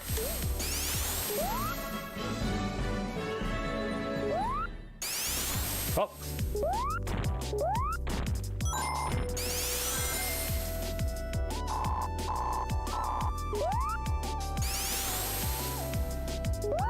We've just seen that one coming.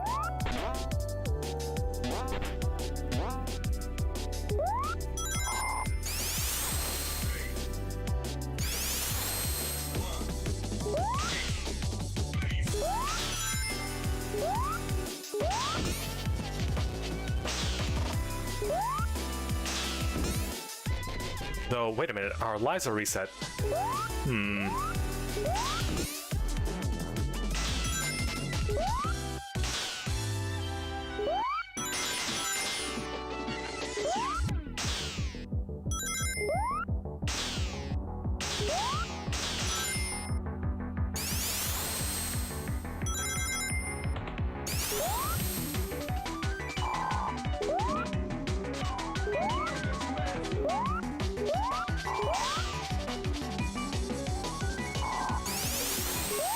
So I can't just jump over here and...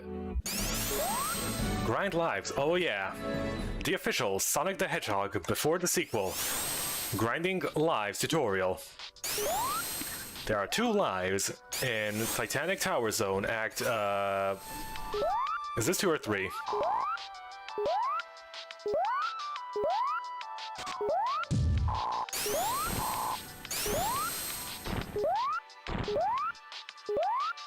Yeah, you can just die once, get 2 lives. Very much necessary.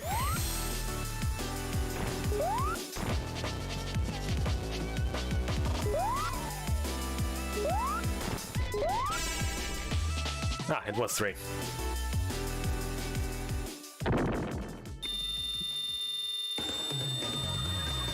Of course, you're probably not going to be getting the good ending if you're doing that.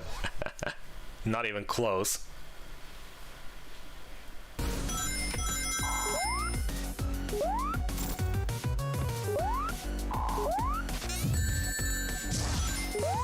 Okay, you... present a nice little platform.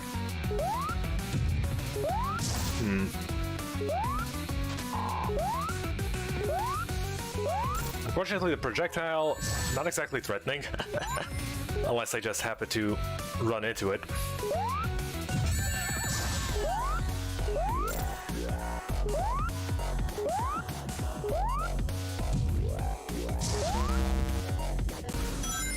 Okay, the aftershock does harm you. Good to know.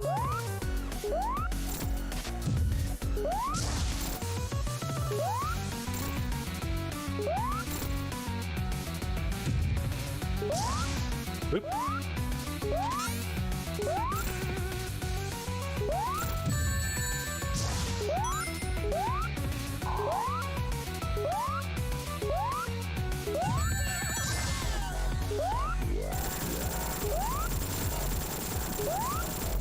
Okay, now we gotta use the... or do we? No, we don't.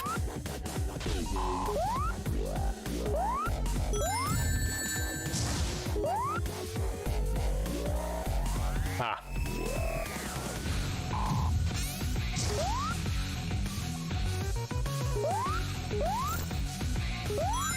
Okay, we're safe now. We got some rings again. Oops. Trying to take away my rings by having them bounce off your platform. Devious.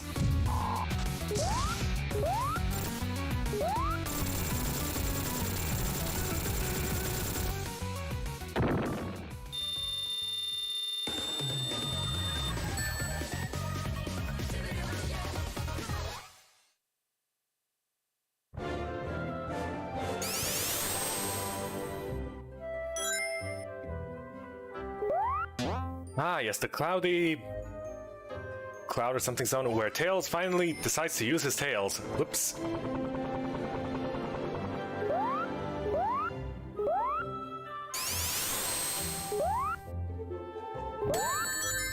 Would have been nice to see in the story itself, but alas, the story is gone in but a flash.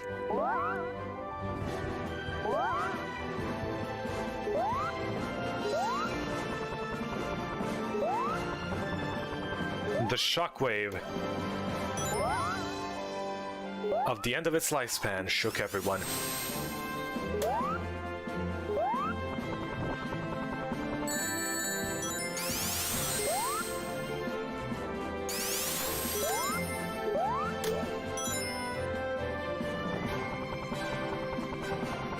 I've heard something about the composer of the track working on the 30th anniversary symphony version.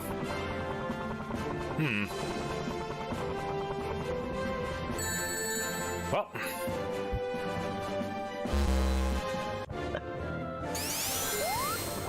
Okay, danger.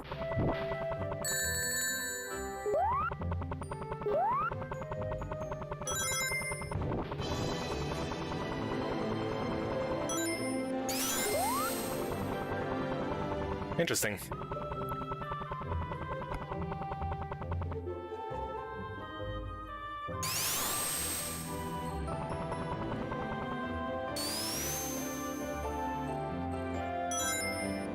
We do have a...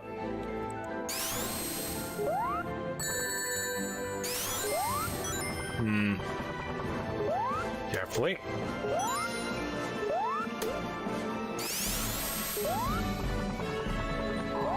People from here are working on official Sega projects as well. Well, it wouldn't surprise me considering the same thing happened with Spark.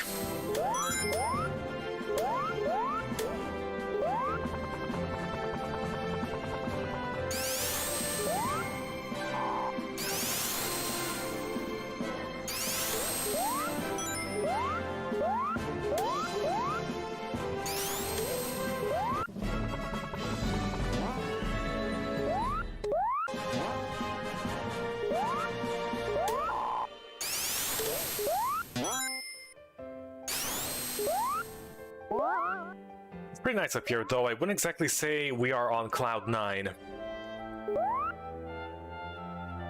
Ah, yes. Good collision.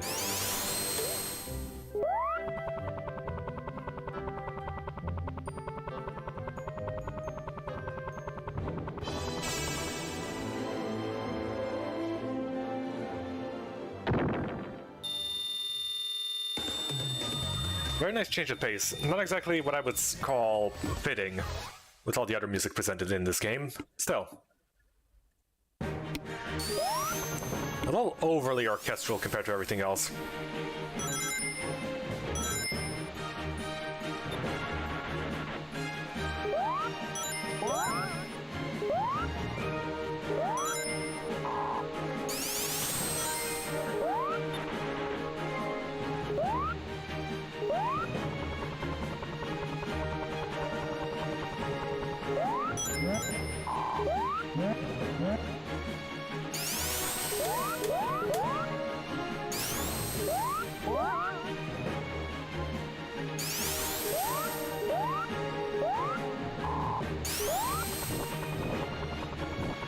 Who even puts warning signs up in the clouds? Whoever's doing that must have his head in the clouds.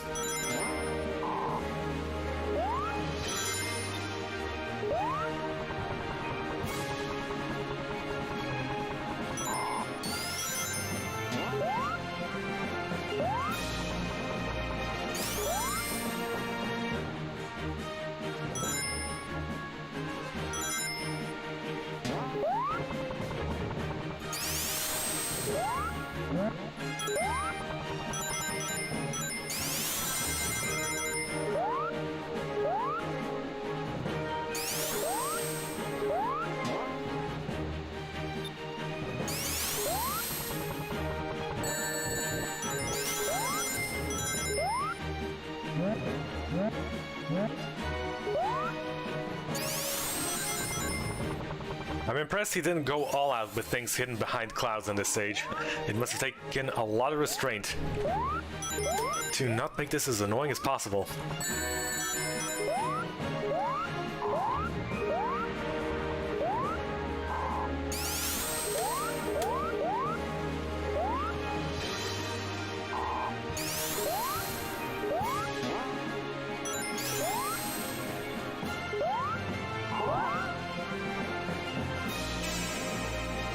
Lives, we're good on those.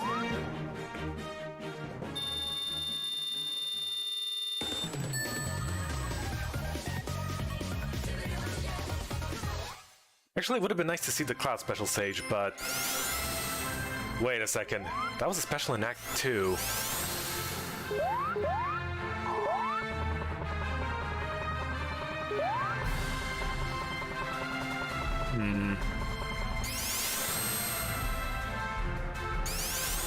Oh. The first push block of the... Okay, I don't think that was a very good idea.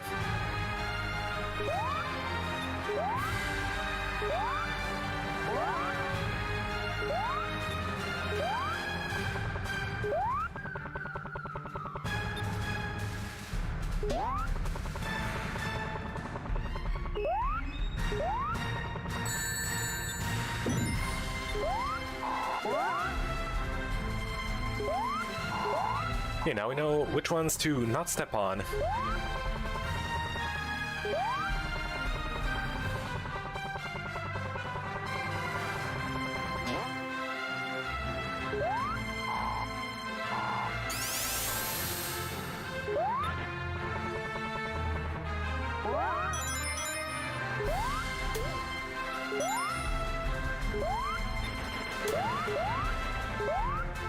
Tails heroically climbing up.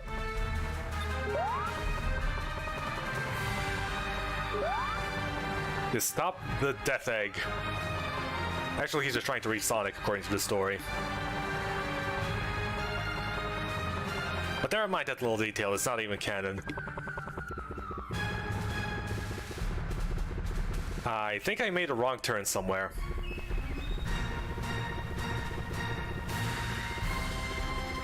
I may have made a wrong turn somewhere.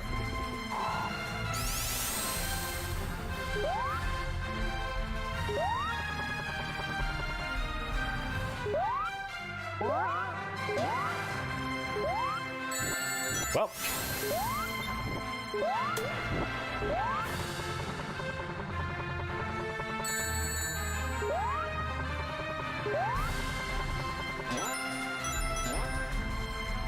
This level of tail learns to use his tails. Well, it would have been nice for Tails to actually learn to use his tails properly in a dire time of need, rather than just being hand-waved away.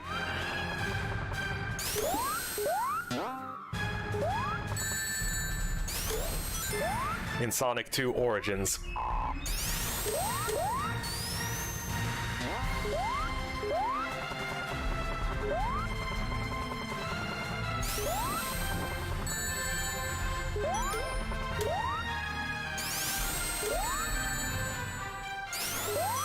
You know what? I want it.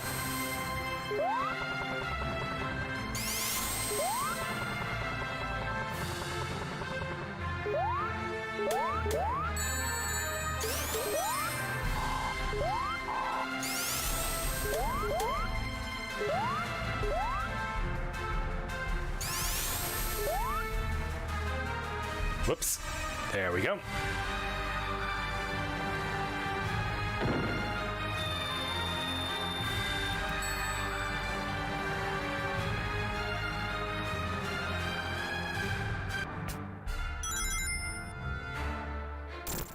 Alright, Orbot, your time has come.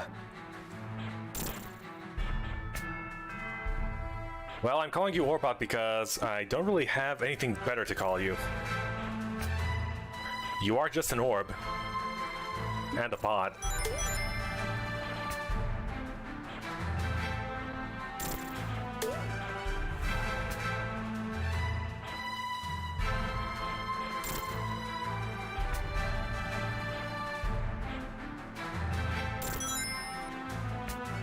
I don't think the thrust from all those rockets is quite enough to propel that mass of metal in the background. Ooh, ring. Oh, come on.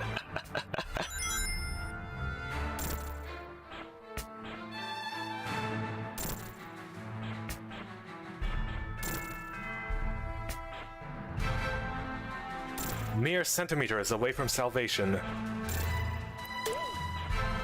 We were denied.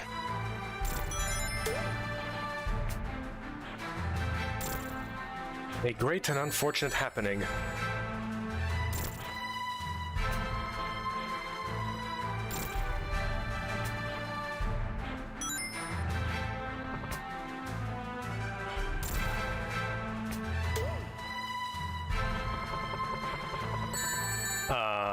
Hello? Grab? Okay, good.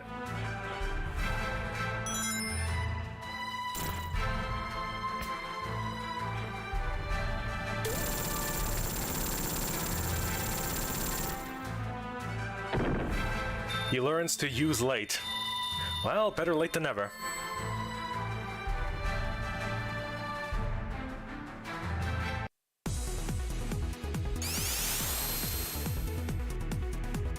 Okay, now this is the final zone, I believe.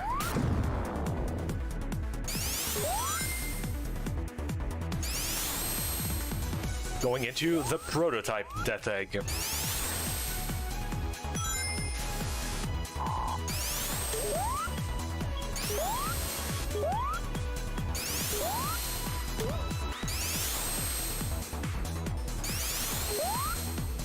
Well, it is the actual Death Egg, but still under construction.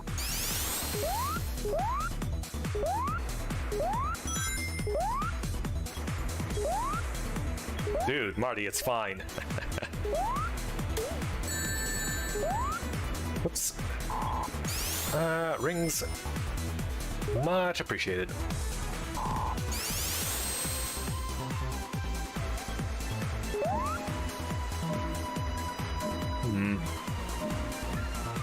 Could use a bit more momentum. Right, the propellers and everything do seem to affect our velocity.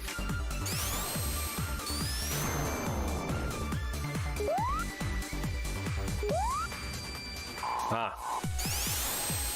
So you can get charged with different types of powers, making you either fall slower or faster.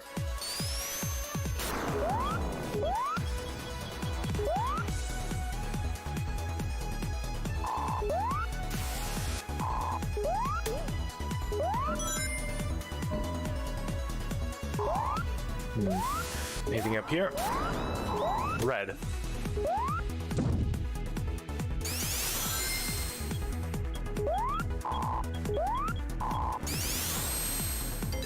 Right, so red makes us do a mighty stomp. Green.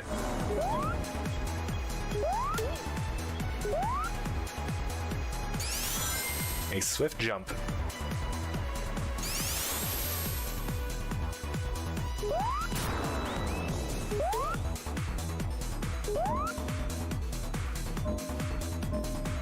Not quite. Need a bit more velocity going up into that one. Okay, let's try again.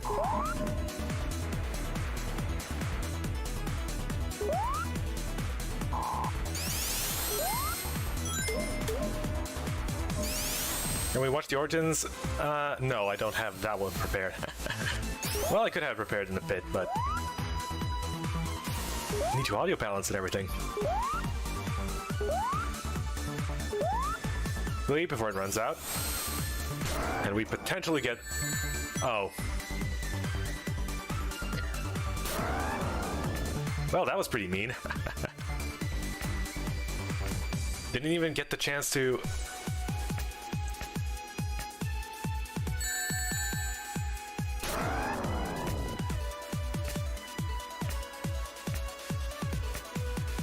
Okay, carefully.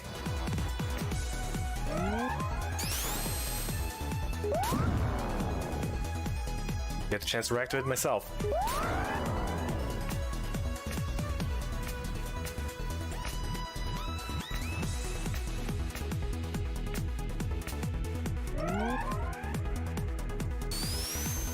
Yay, please no sudden enemy, thank you.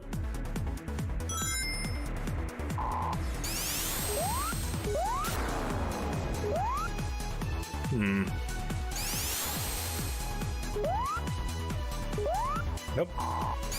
Not gonna carry that back.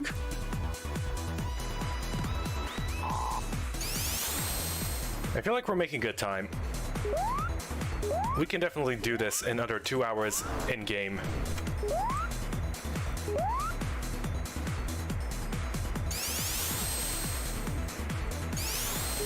Oh, so it's gonna be a little short? Ah. That's why I also have something else prepared, Marty. Don't you worry.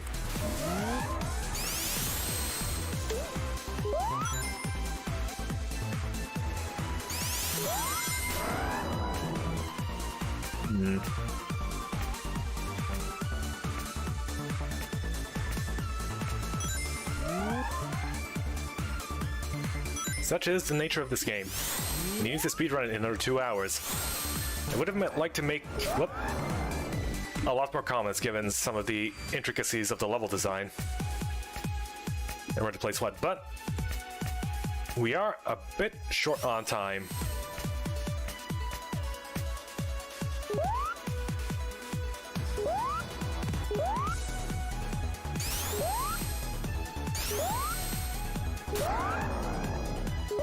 Wait a minute, did we?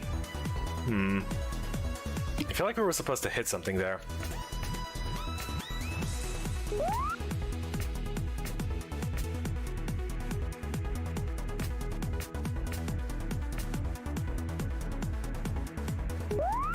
Ah, I see.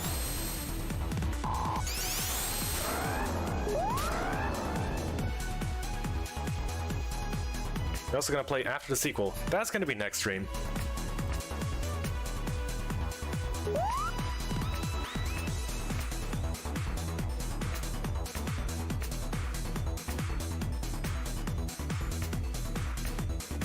Be careful. Whoops.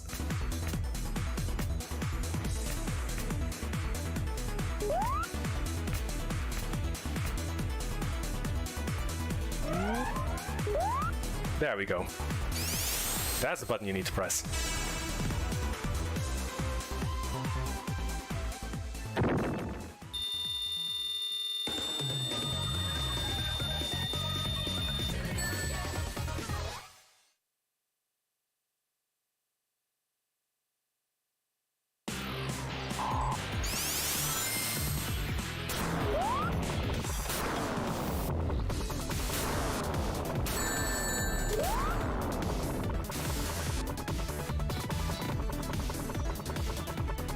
Okay, gotta be careful here.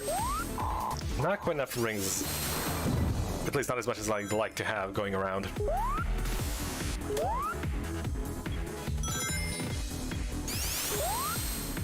Zero not being a very healthy amount of rings.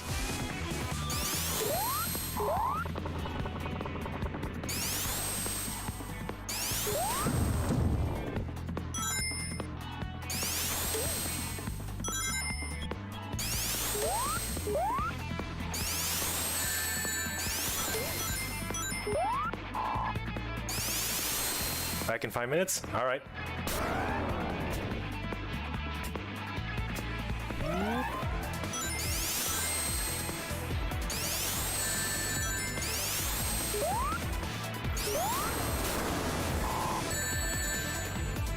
There were rings up there.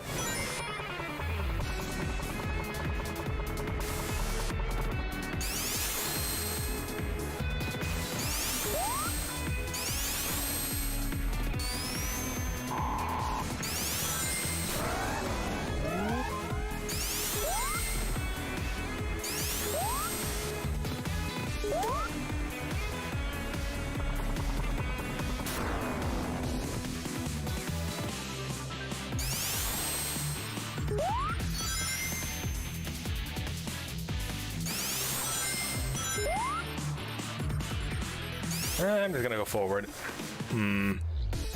Nope.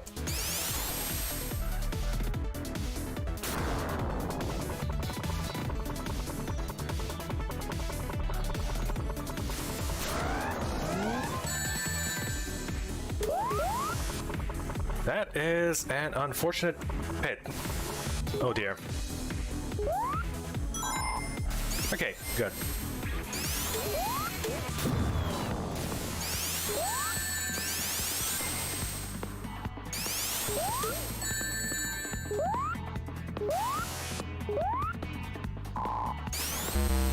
Ah.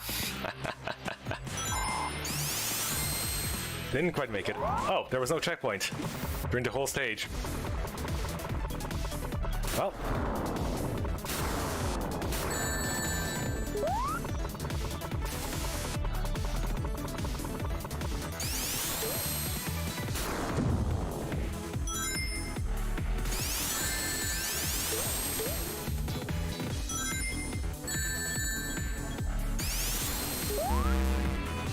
Okay, let's try it again.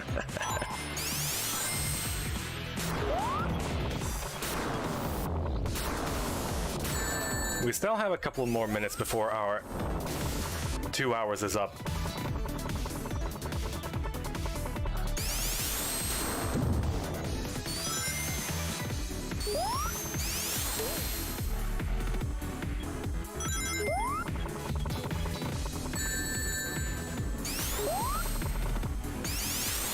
Why is flying so weird?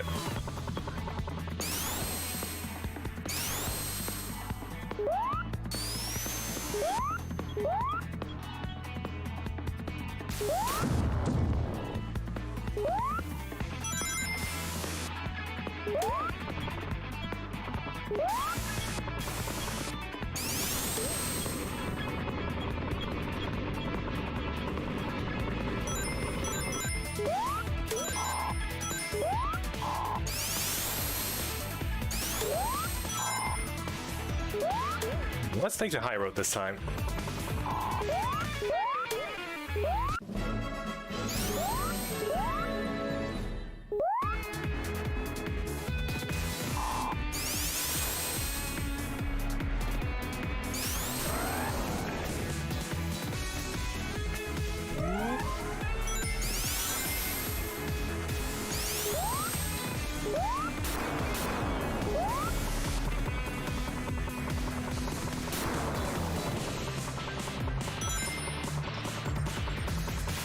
It seems we get blown away in the direction we are not facing. That is not exactly the most intuitive thing, but...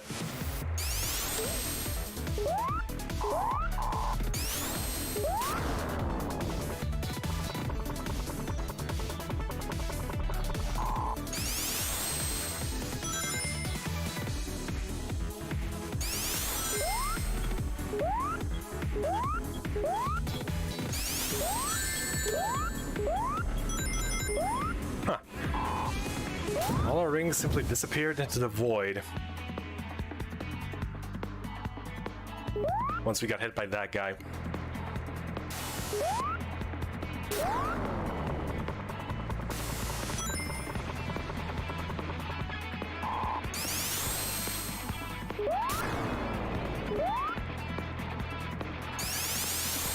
Okay, actually time it.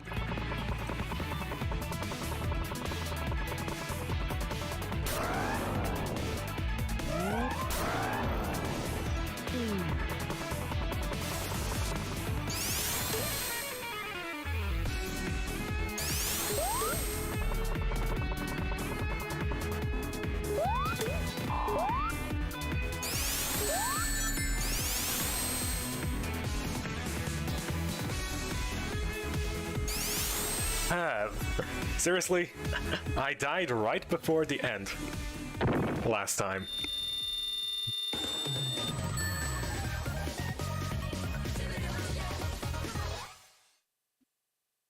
That's a bit silly.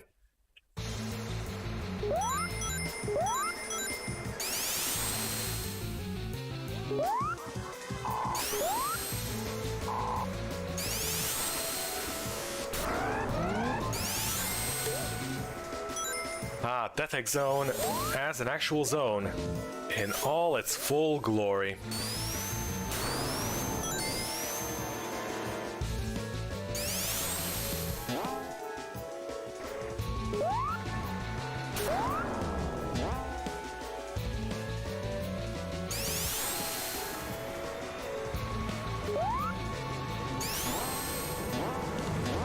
I do like the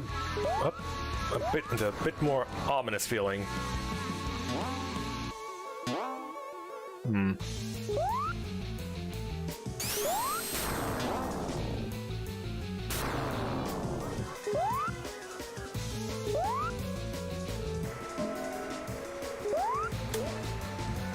original Sonic 2, well, you only cared for like a couple of seconds, but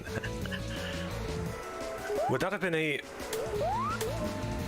very fitting final stage music?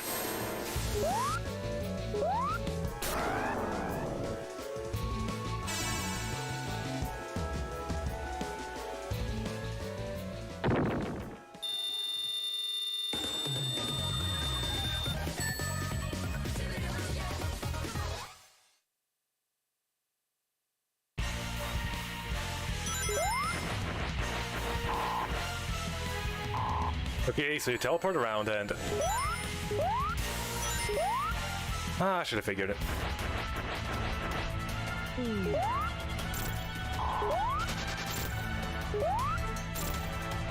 It's a mini Death Egg Robo. It's adorable.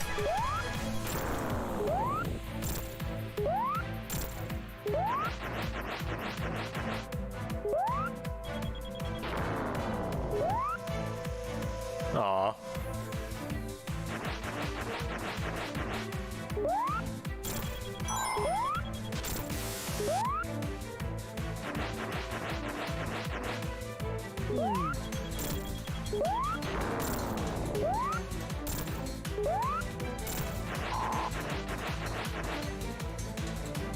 I'm sorry, but he's just too cute.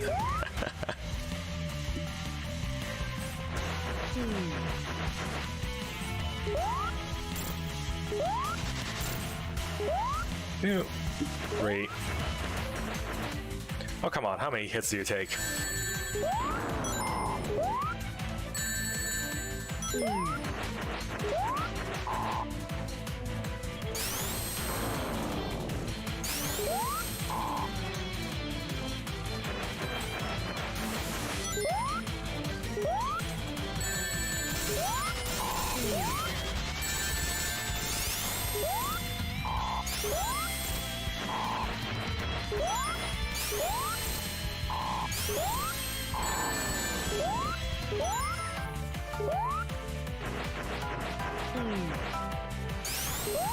Any day now.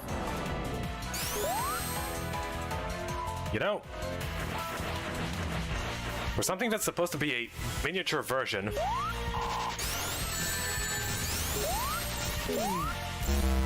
whoops, got a little overconfident.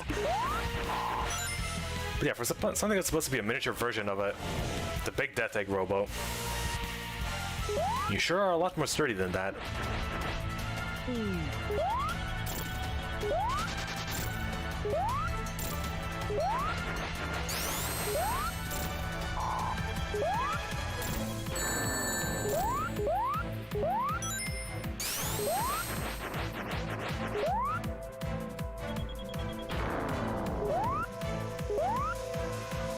Bringing it out a bit much with the simple pattern.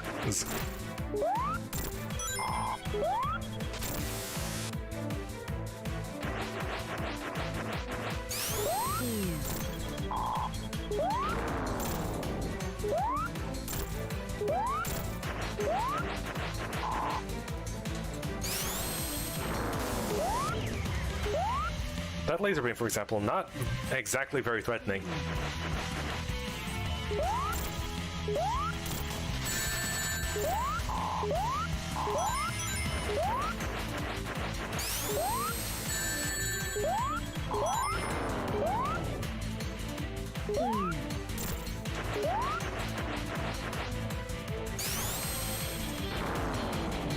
Come on.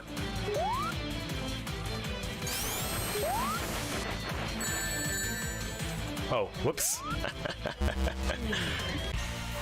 Mistimed it just a smidge.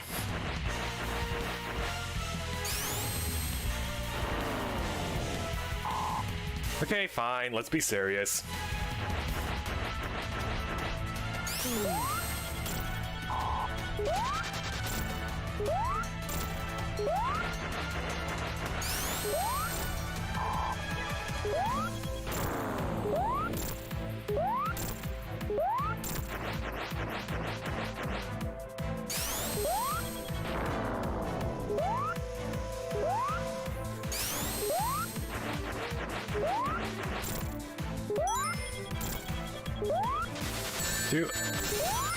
Of course you activated it just at the wrong time. For me.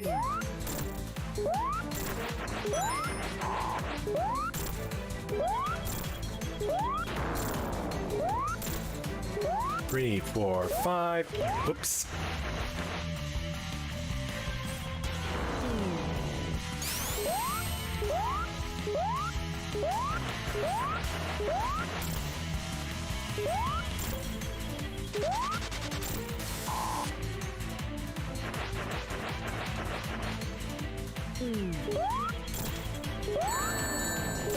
Wait, how did I get hit up there? Hello?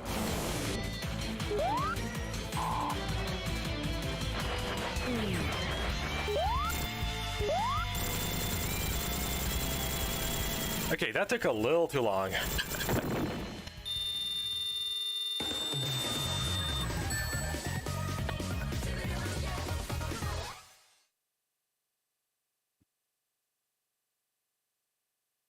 Ah, dang it, we were just shy. Minus 18.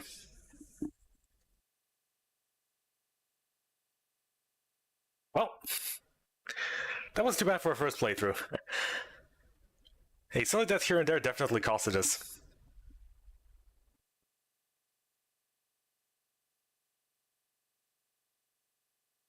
But yeah, in order to get the good ending, you need to complete it in under 2 hours, and we were just shy of that. It's unfortunate, really. In fact, I think time points are measured in... What are they measured in? Like seconds? We were 18 seconds short, maybe, I think, probably.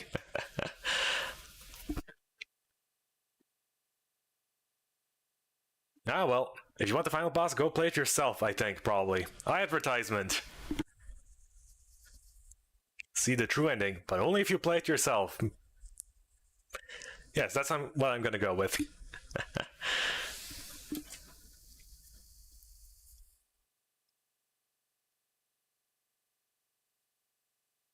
I knew I should have done a practice playthrough of this. But then I wouldn't have been able to go in completely fresh with my commentary.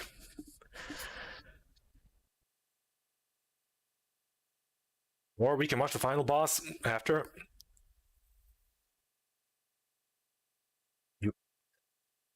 You start with 3,400 time points. You lose one every 2 seconds, so...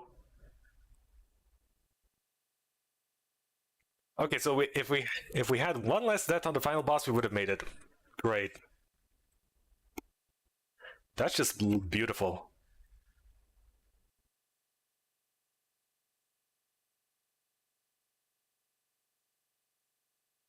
Ah, me and my hubris.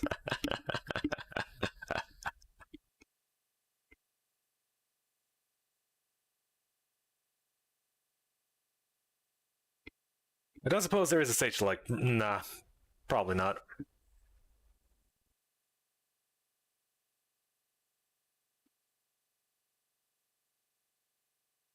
But enough about that. Let's have a bit of this.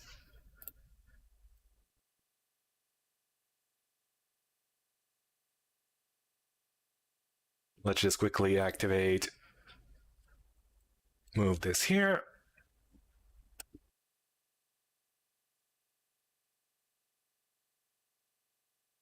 Okay, time to watch some cutscenes because we couldn't. Because Shockwave Flash. Inglorious 4x3. And not the stupid stretched out 16:9 resolution they use for all the cutscenes on YouTube. Why do they do that? They look silly.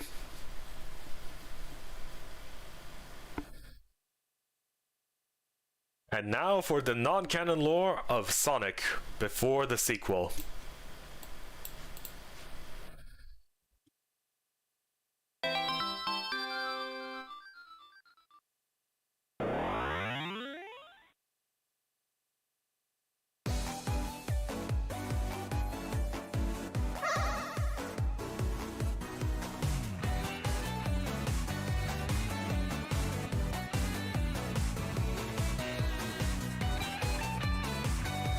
But yeah, this is just driving home the point. Starts exactly where Sonic 1 ended.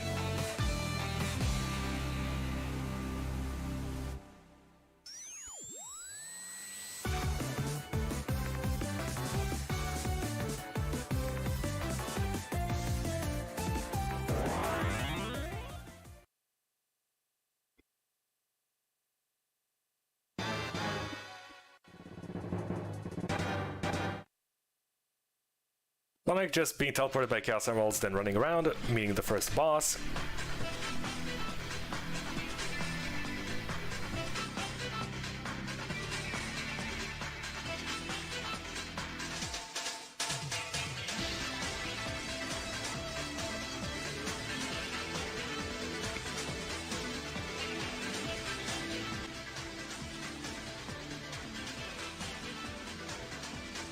Let's see how accurate it is. Not very. Ah, the good old early internet era hodgepodge of miscellaneous styles, including pixel art, animated, whatever. The good old days of Flash animations. Oh, and here's the Kirby music.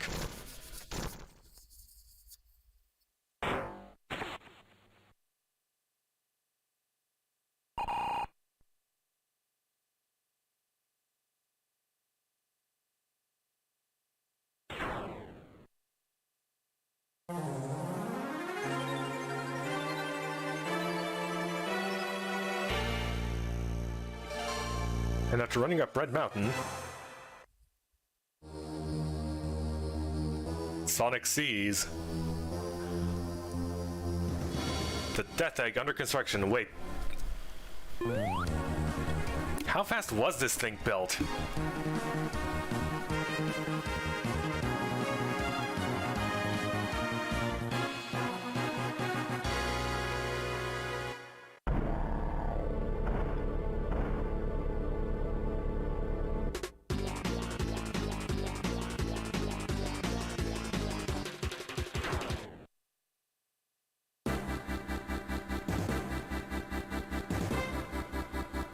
Well, it's accurate with the part that Sonic just runs around and Tails immediately starts following him. Not so much Tails just randomly falling into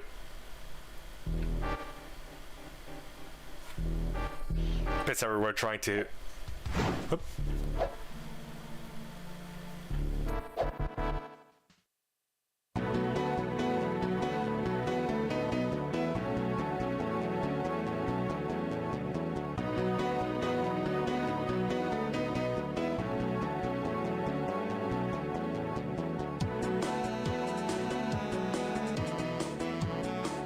I think certain Tails was ever bullied. You know, considering how much he gets captured here, I would say this qualifies as sort of bullying. Well, captured, he fell into a trap, got captured. It's gonna happen a bit more later on. Success! Launch speed is too low. You have successfully failed.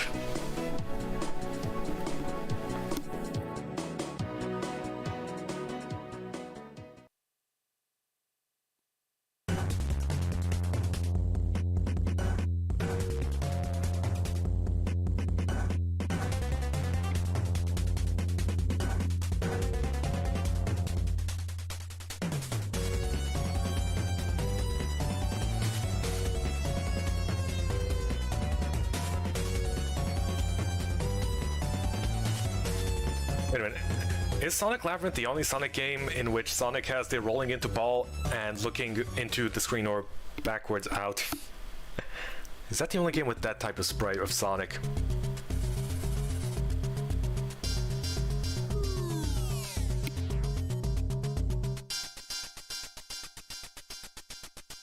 Like they ran into Little Planet?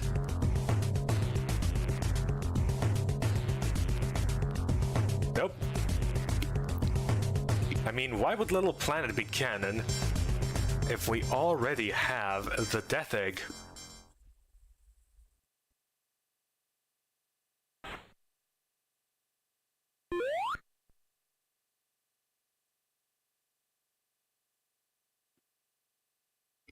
Seems a little redundant, don't you think?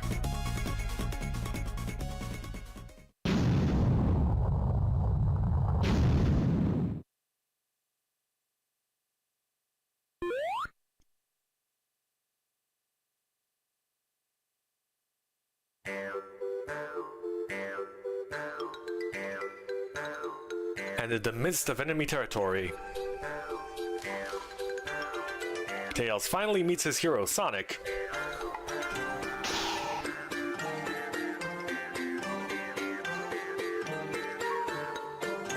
Awkwardness ensues.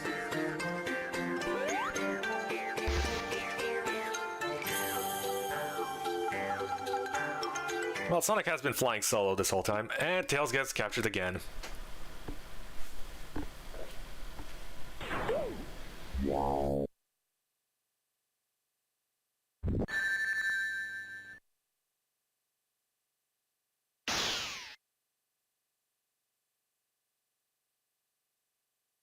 Neat bubble shield.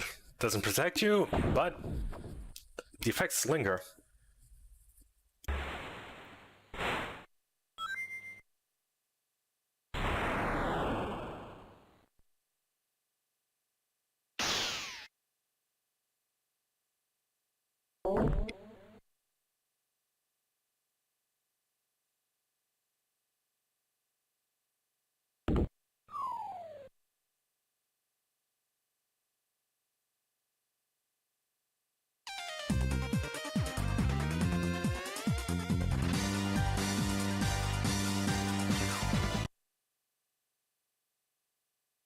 Well, that was a bit dramatic. Considering it's the same guy over and over again.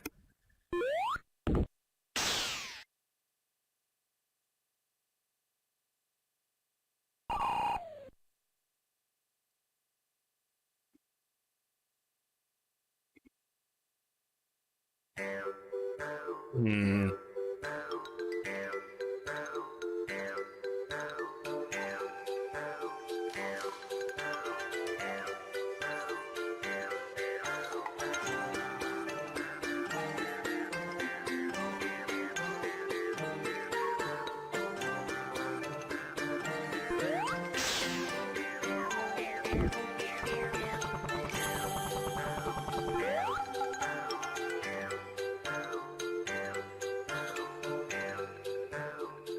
I guess since Amy is not canon, Tails has to be a sorta Amy stand-in ish.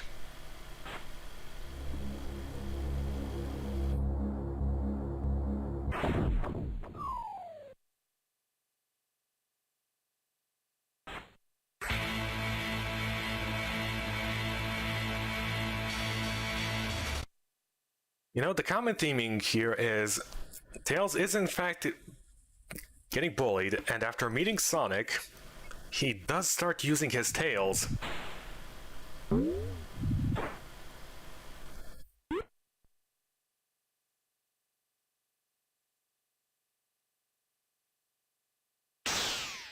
Well, Cloud's known to be very slippery, of course.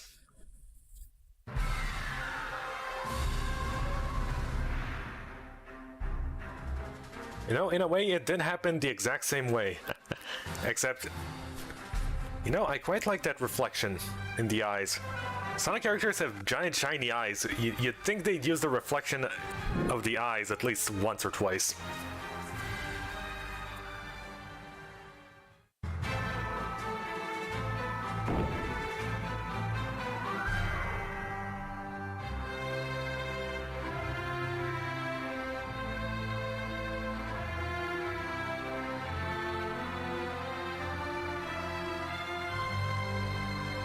You want to flip tails? You can fly.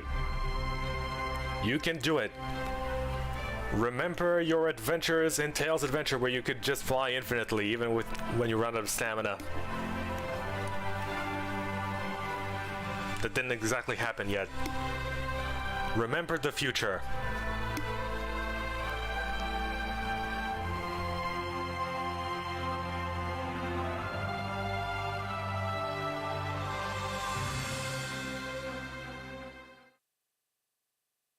Sonic becomes super. No.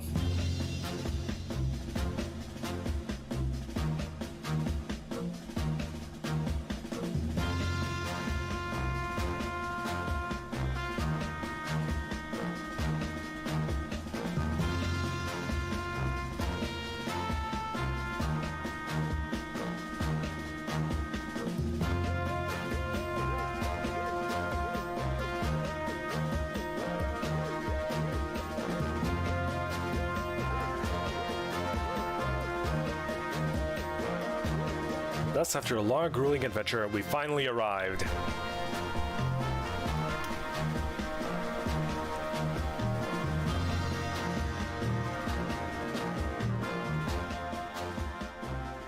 At the aptly named Death Egg.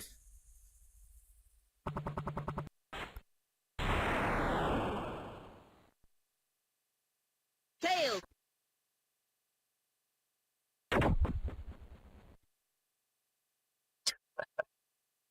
You know, that little voice line was so out of place, and yet...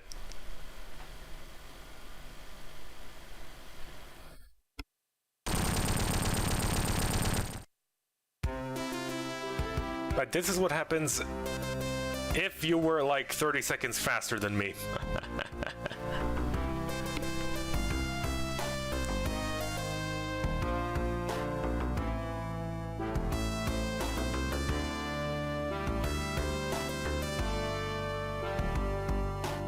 And in the time of need, a 7th Chaos Emerald just somehow magically shows up.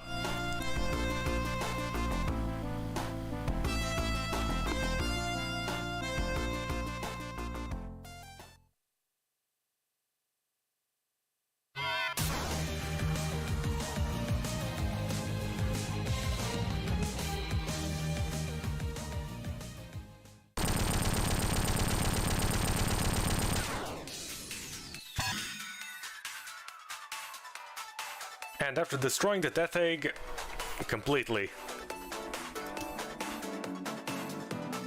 we're kind of left with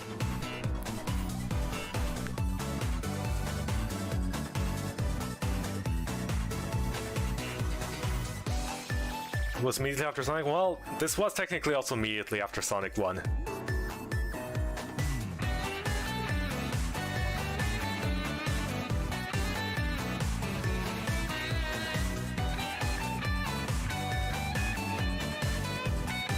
And so, with the Death Egg destroyed,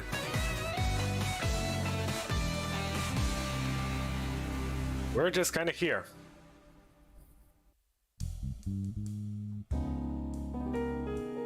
In Sonic 2. So wait, if the Death Egg already blew up, forget what happens before. What happens after?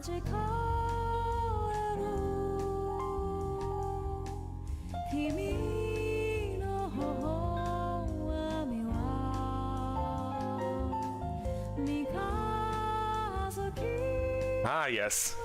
The Enigma. It's a real enigma.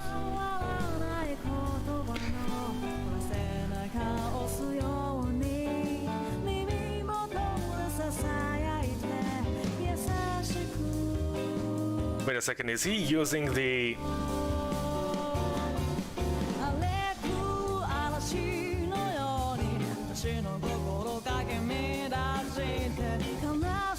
Ah, Japanese lyrics.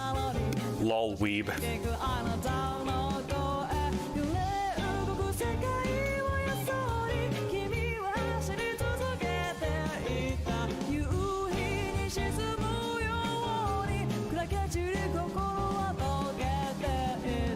Well, song lyrics are all gibberish to me anyway, so...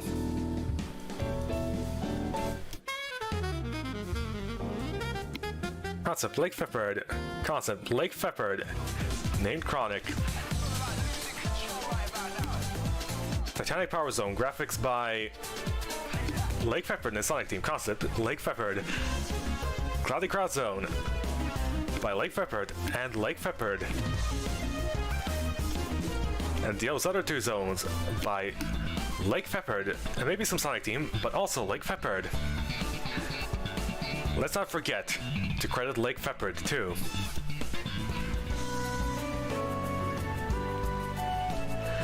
I mean, you gotta somehow stretch out the credits to have a very cinematic ending. Unfortunately, with one guy having done most of the work, it kinda comes off a little too much self-praise. Unfortunate. But what you gonna do?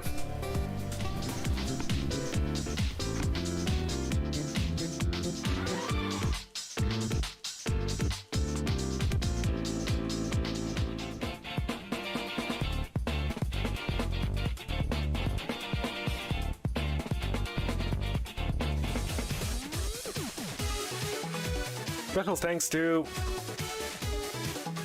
yada yada yada.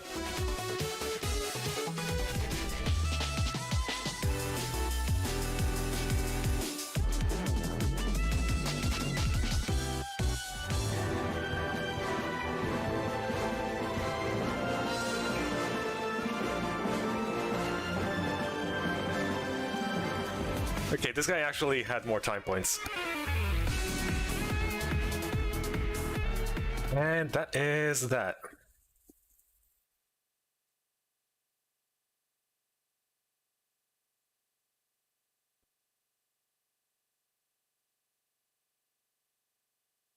Now, no, we still have some time left, so...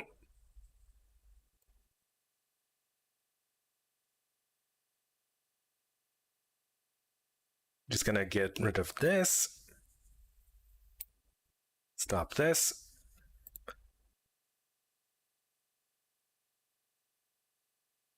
Right, there is one particular screen that is not 100% family friendly as soon as we start up, so...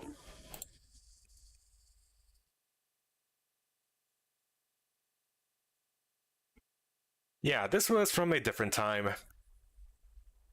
Way back in the days of 2012. Resolution...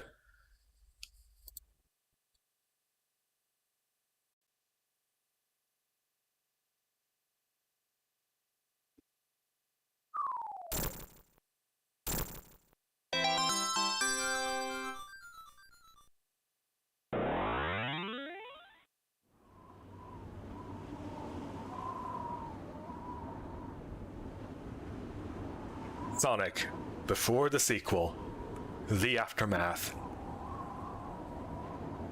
Sonic before the sequel was the aftermath of Sonic 1, but this is the aftermath of the aftermath. And after some math, I can conclude that this is Sonic 1.75 or something.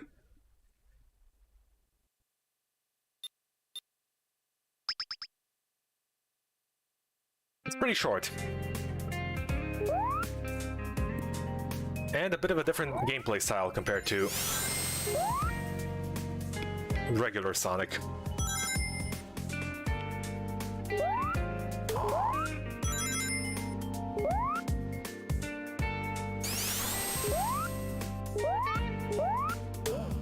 Still, the core is very much the same.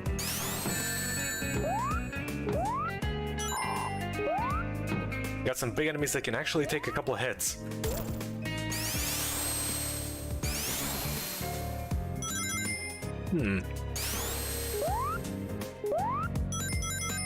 Power-ups, an energy bar.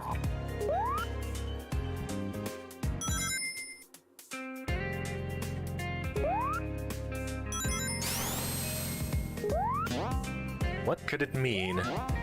Seems we cannot cross in here just yet.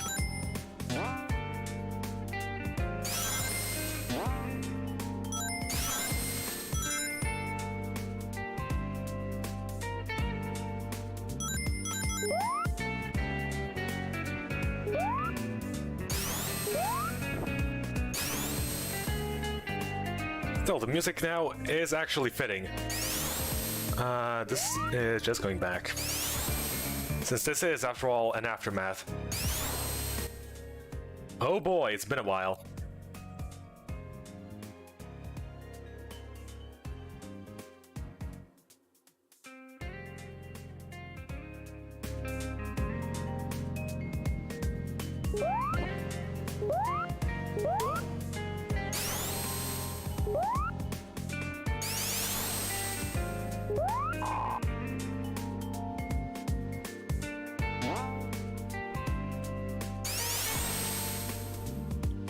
Yeah, so far nothing too out of the ordinary, except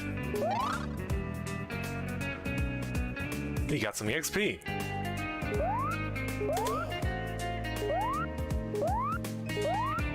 This is a whole new experience, as you can see.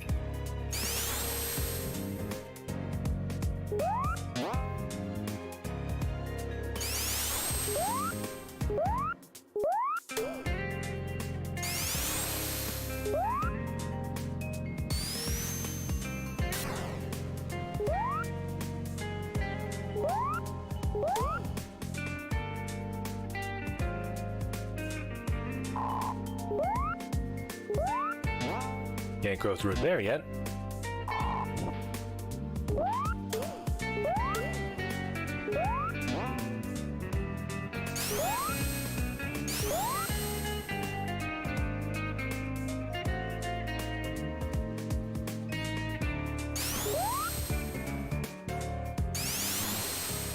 Looks like Chrono Adventure, which I don't know if Lake Pepper ever released. Well, this is a prototype for Chrono Adventure.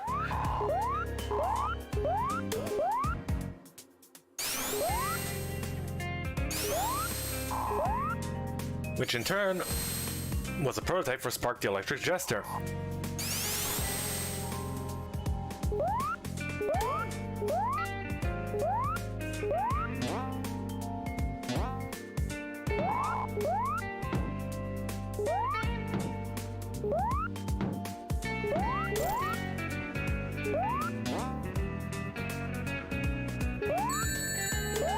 Okay, so the propeller does actually hurt.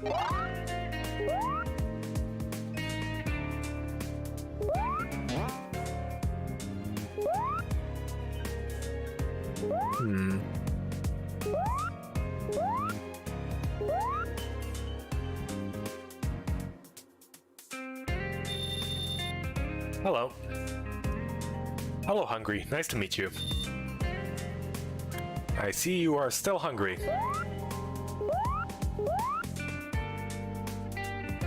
One thing you can definitely notice is that you can just flip around left and right, much like the cutscenes in Spark.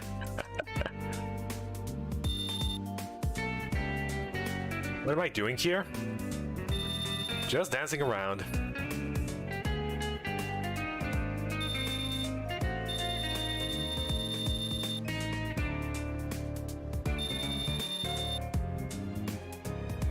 Well, you see, there was this giant launch site, and I kinda destroyed... Oh.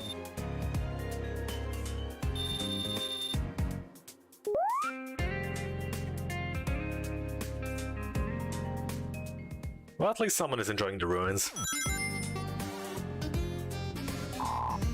Sunset Star Zone. By the way, you can go back and forth between zones, but I do not recommend going back and then back in here. Because the scenery tends to kind of just, well, completely disappear. And all the platforms and everything, really. Well, almost everything.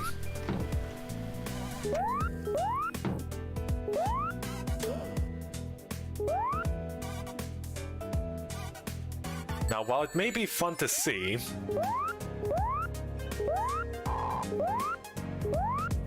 it's a bit of a time waster as well.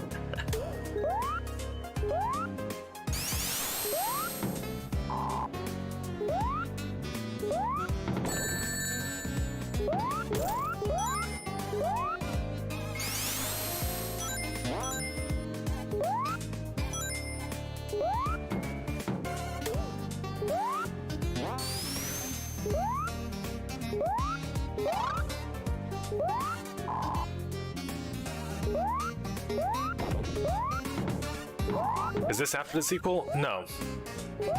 This is after before the sequel.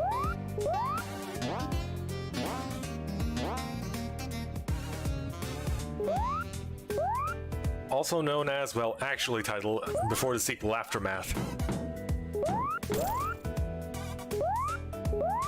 This is before, after this, no, this is, yeah, this is before, after the sequel, after, before the sequel.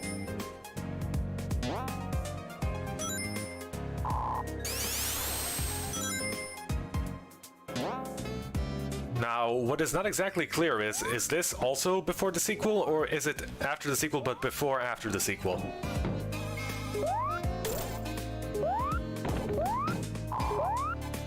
Considering they landed immediately on the island in which Sonic the Hedgehog 2 was on.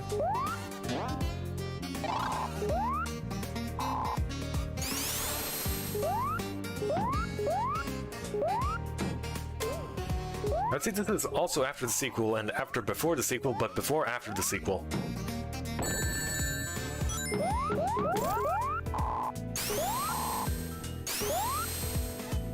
I hope that makes sense.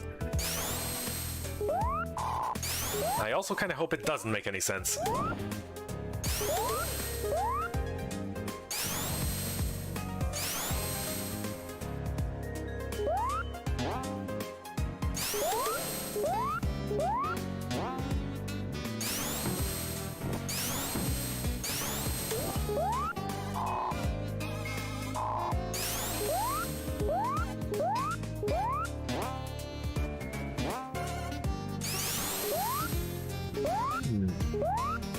Still can't go through these barbed wires.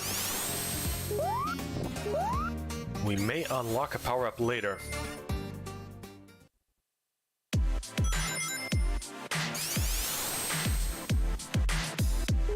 There appears to be a flaw in this fortress. Well, that guy is looking very surprised. Yes, we have made a little home here.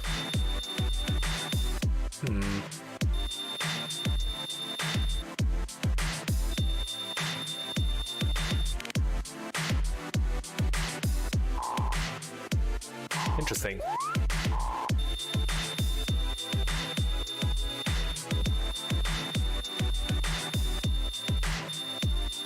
No.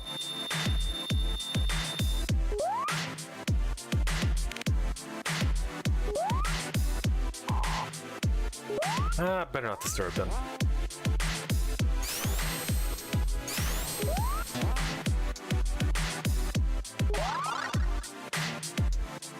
And thus, Sonic gained powers.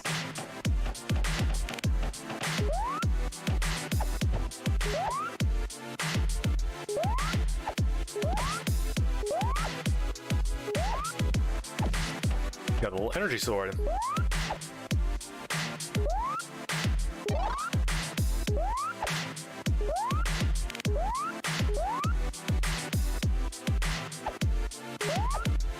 We can do a, well, not so quick attack.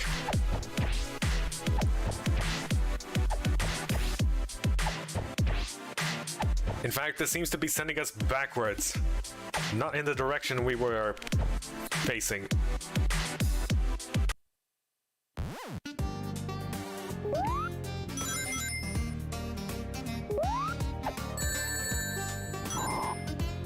Yeah, are you actually at least strong?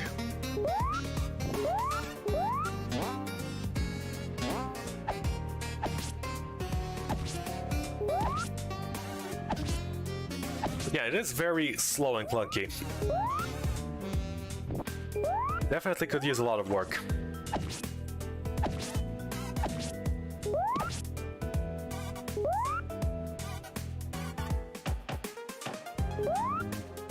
Can't even spin dash whilst holding the sword.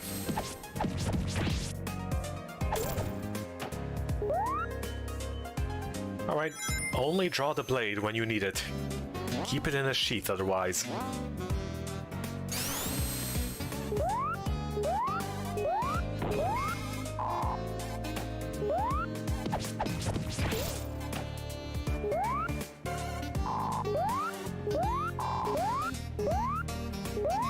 Well, you don't go around wildly swinging swords.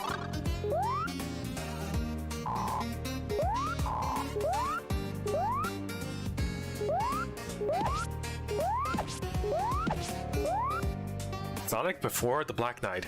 Well, the Black Knight is also a sequel. So this is Sonic before the Black Knight sequel. Aftermath?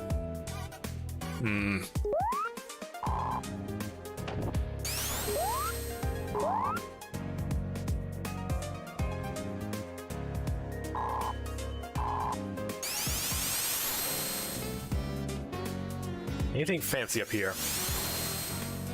Nope.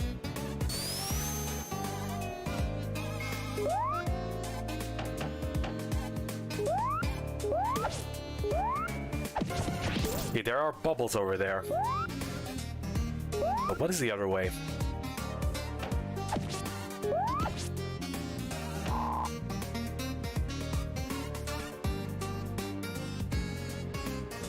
This does not exactly look like some place we can get up from. Up.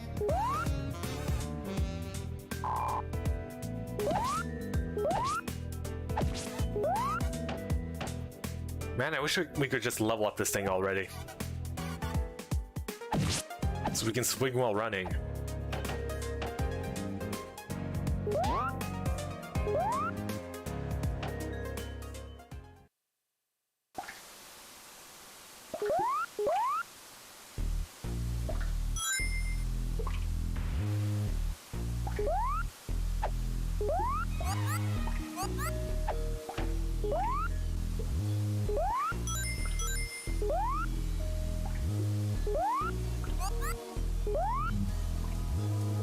Lost liquid. Perhaps a remnant of a water treating facility? Or maybe a gigantic cooling system.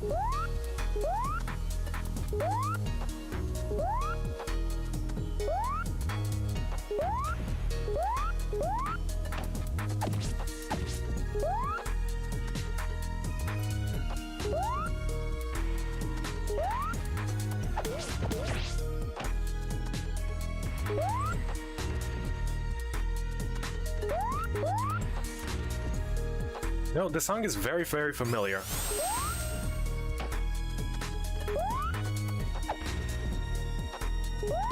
What is this a remix of? I can't quite put my finger on it. Can't quite remember. I know I've heard this before.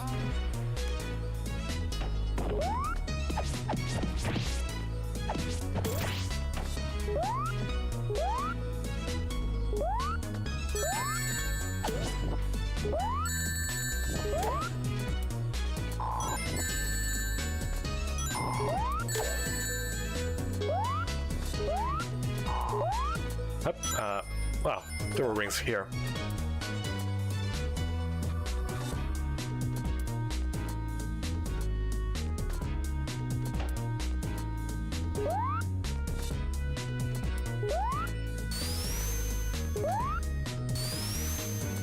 There wasn't jazz music interrupting every 5 seconds.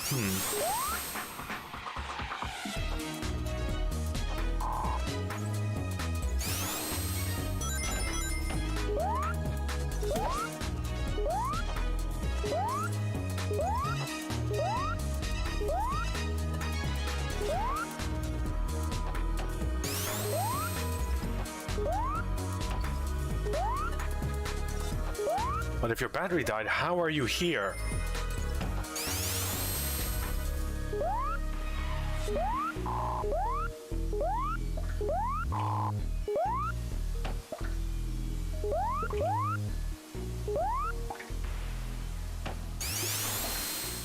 But yeah, we were just kind of talking about what is this music a remix of? I can't quite put my finger on it. I know I heard it before somewhere.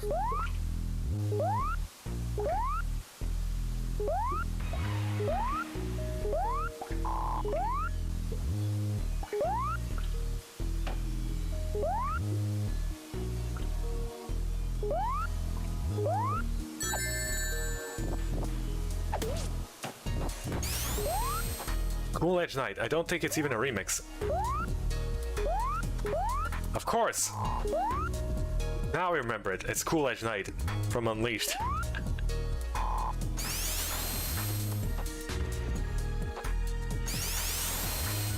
I don't think it's even a remix. Probably not. I mean, in Unleashed you only get to hear the... Oh. You only really get to hear the night music for like 5 seconds before the fight music and heavy jazz starts interrupting it.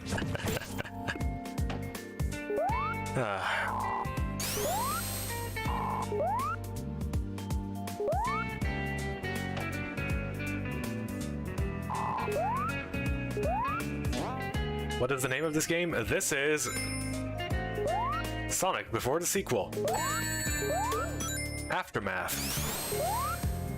But yeah, Sonic Before the Sequel was an Aftermath, and this is the aftermath of the aftermath.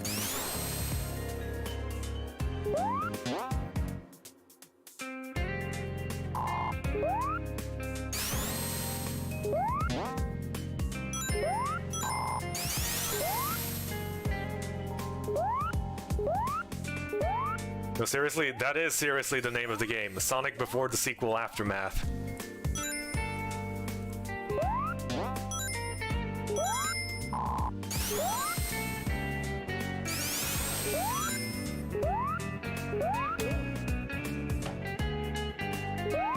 It's like a little continuation of Before the Sequel.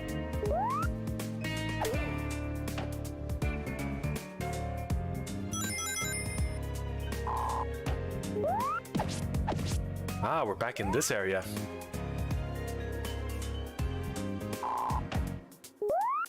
But wait. There was also a little something back.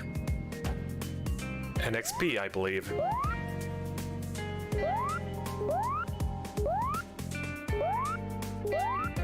Does it take place before Emerald Hill Zone? Nope. Actually, we have absolutely no idea when it happens.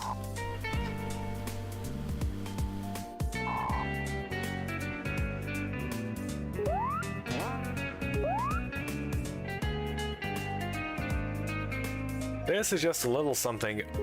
Aha.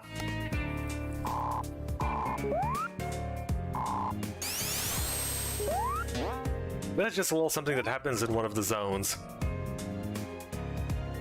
After Before the Sequel.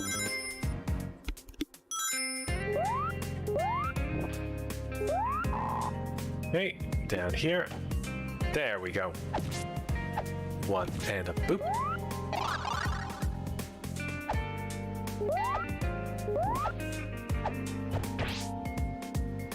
Level up. We got Energy Sword now, except we can't launch anything in the air, just on the ground.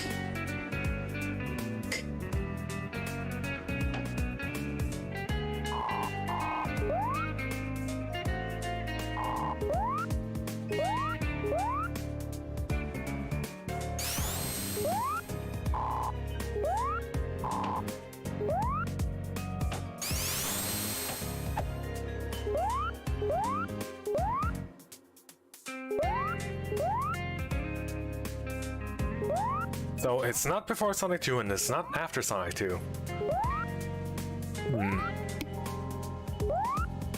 But it doesn't say anything about being not after the sequel.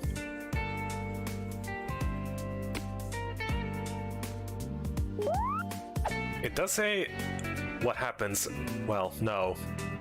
Actually, wait, no.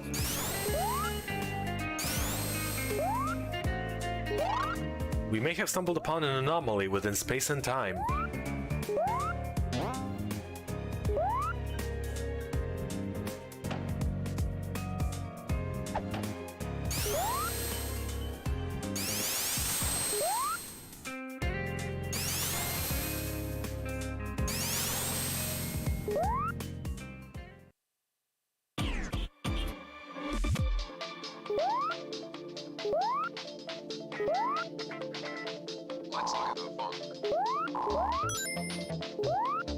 Okay, this is definitely not canon from Sonic Origins. Ah, we are graced by Sir Percival. Or, well, Lady Percival.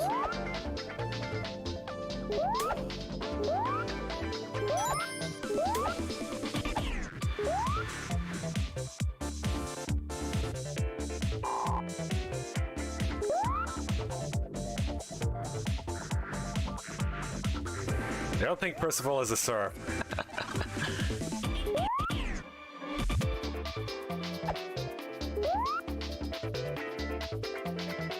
Let's look at the book. We're just kind of slowly and awkwardly swinging Excalibur around here.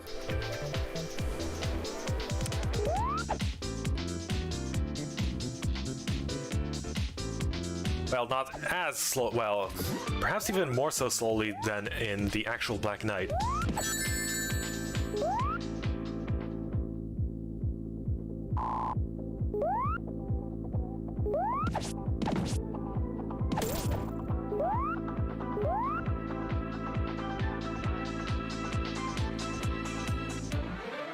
Unfortunately, Blaze in Black Knight is referred as Sir. Ah. Well, perhaps Sir is then just a title they give to knights regardless of anything else. Hey Alex, hope you're having a lovely day. We're playing Sonic before the sequel, Aftermath here. Which is,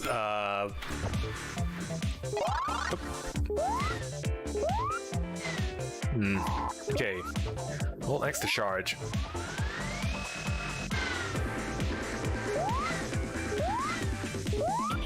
So yeah, this is before the sequel. So we have before the sequel, this is before the sequel Aftermath, which is after before the sequel. Possibly also... Actually, no, wait. How does this work? I guess you could call this Sonic 1.75, which is also a prototype of Sonic Chronicles that never got released, which itself was a prototype of...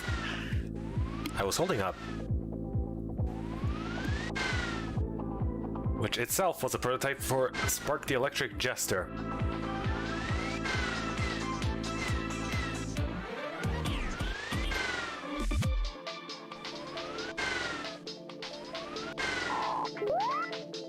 It's a little finicky.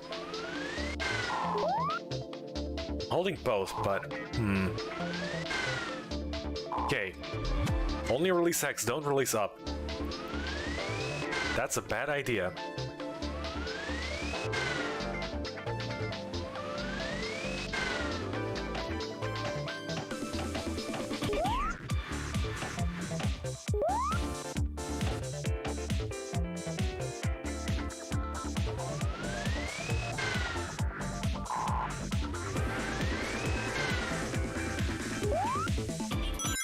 Still has to take place before Sonic 2?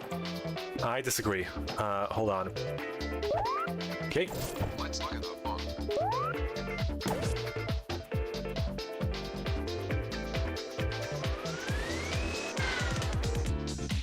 Definitely takes a bit of getting used to these power-ups and switching.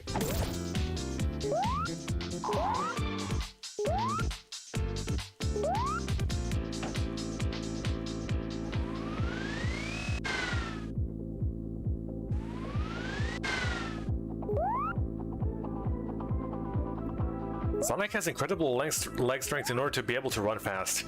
You'd think he'd also naturally be able to jump high.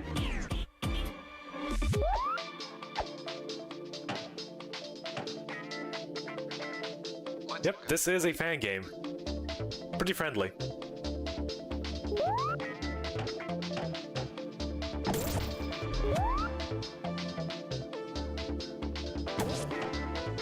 Wait.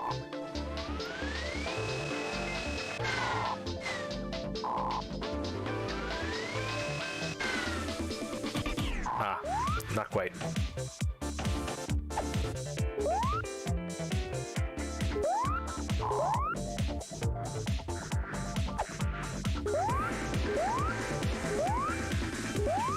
That's in the middle of Sonic 2. Unfortunately, I think this is simply an alternate timeline. Unfortunately.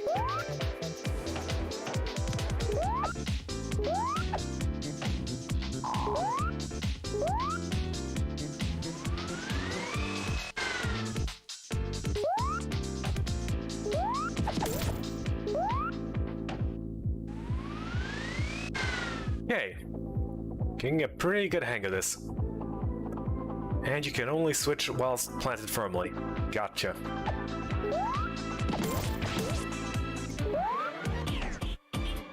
Yeah, a lot of the mechanics could use a bit of work.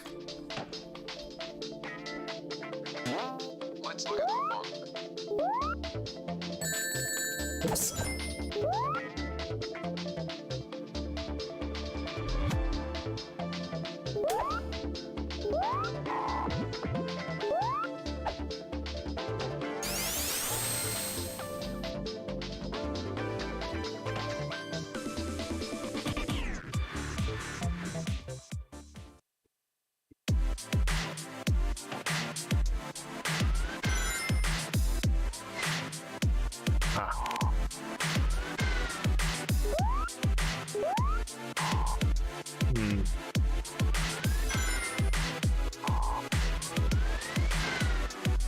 Am I too keen on the Metroid-style exploration of this?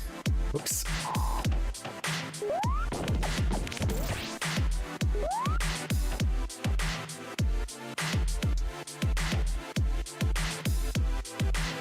Not quite. I don't think... Well, yeah. You could have just... Up. And this is regular stages as well. Which is what did end up happening in Spark. After oh so many years.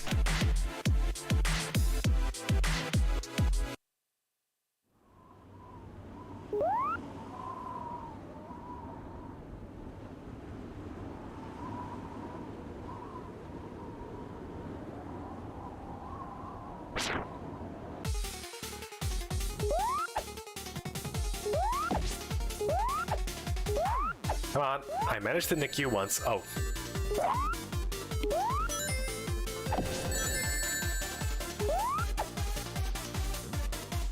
Is this an open world game? Somewhat. You're just gonna blow up, aren't you? Wait, what?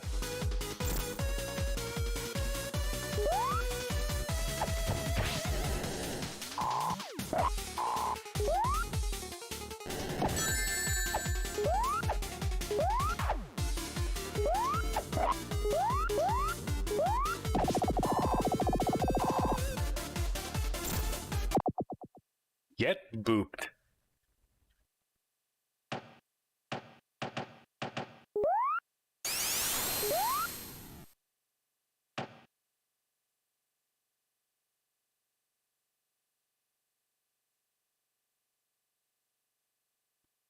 But yeah, that was a pretty short demo. Surprised like had the commitment to keep making these games year after year.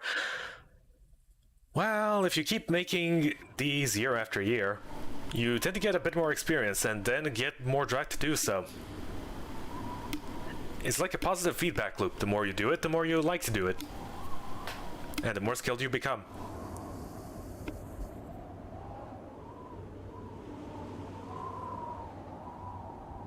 But yeah, that was the aftermath of before the sequel. Anyway, after the sequel, but that's gonna be after the before the sequel aftermath, which is after the sequel, which is yeah, after before the sequel, which is and after the sequel, and after before the sequel aftermath.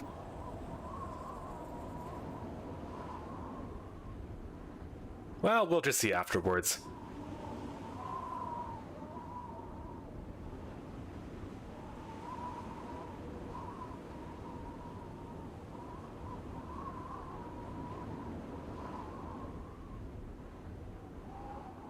So how accurate is it?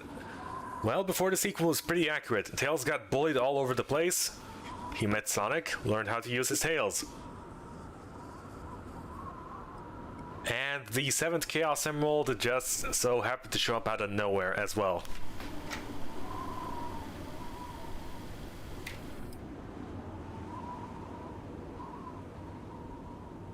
So yeah, I would say it was very much accurate in a kinda sorta sense.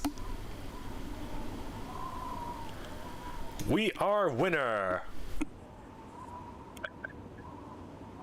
Yeah, I would like to thank you all for watching, and I will see you again next time. Next week, we will do after the sequel, which is after, before the sequel, and after the sequel, and after, before the sequel aftermath.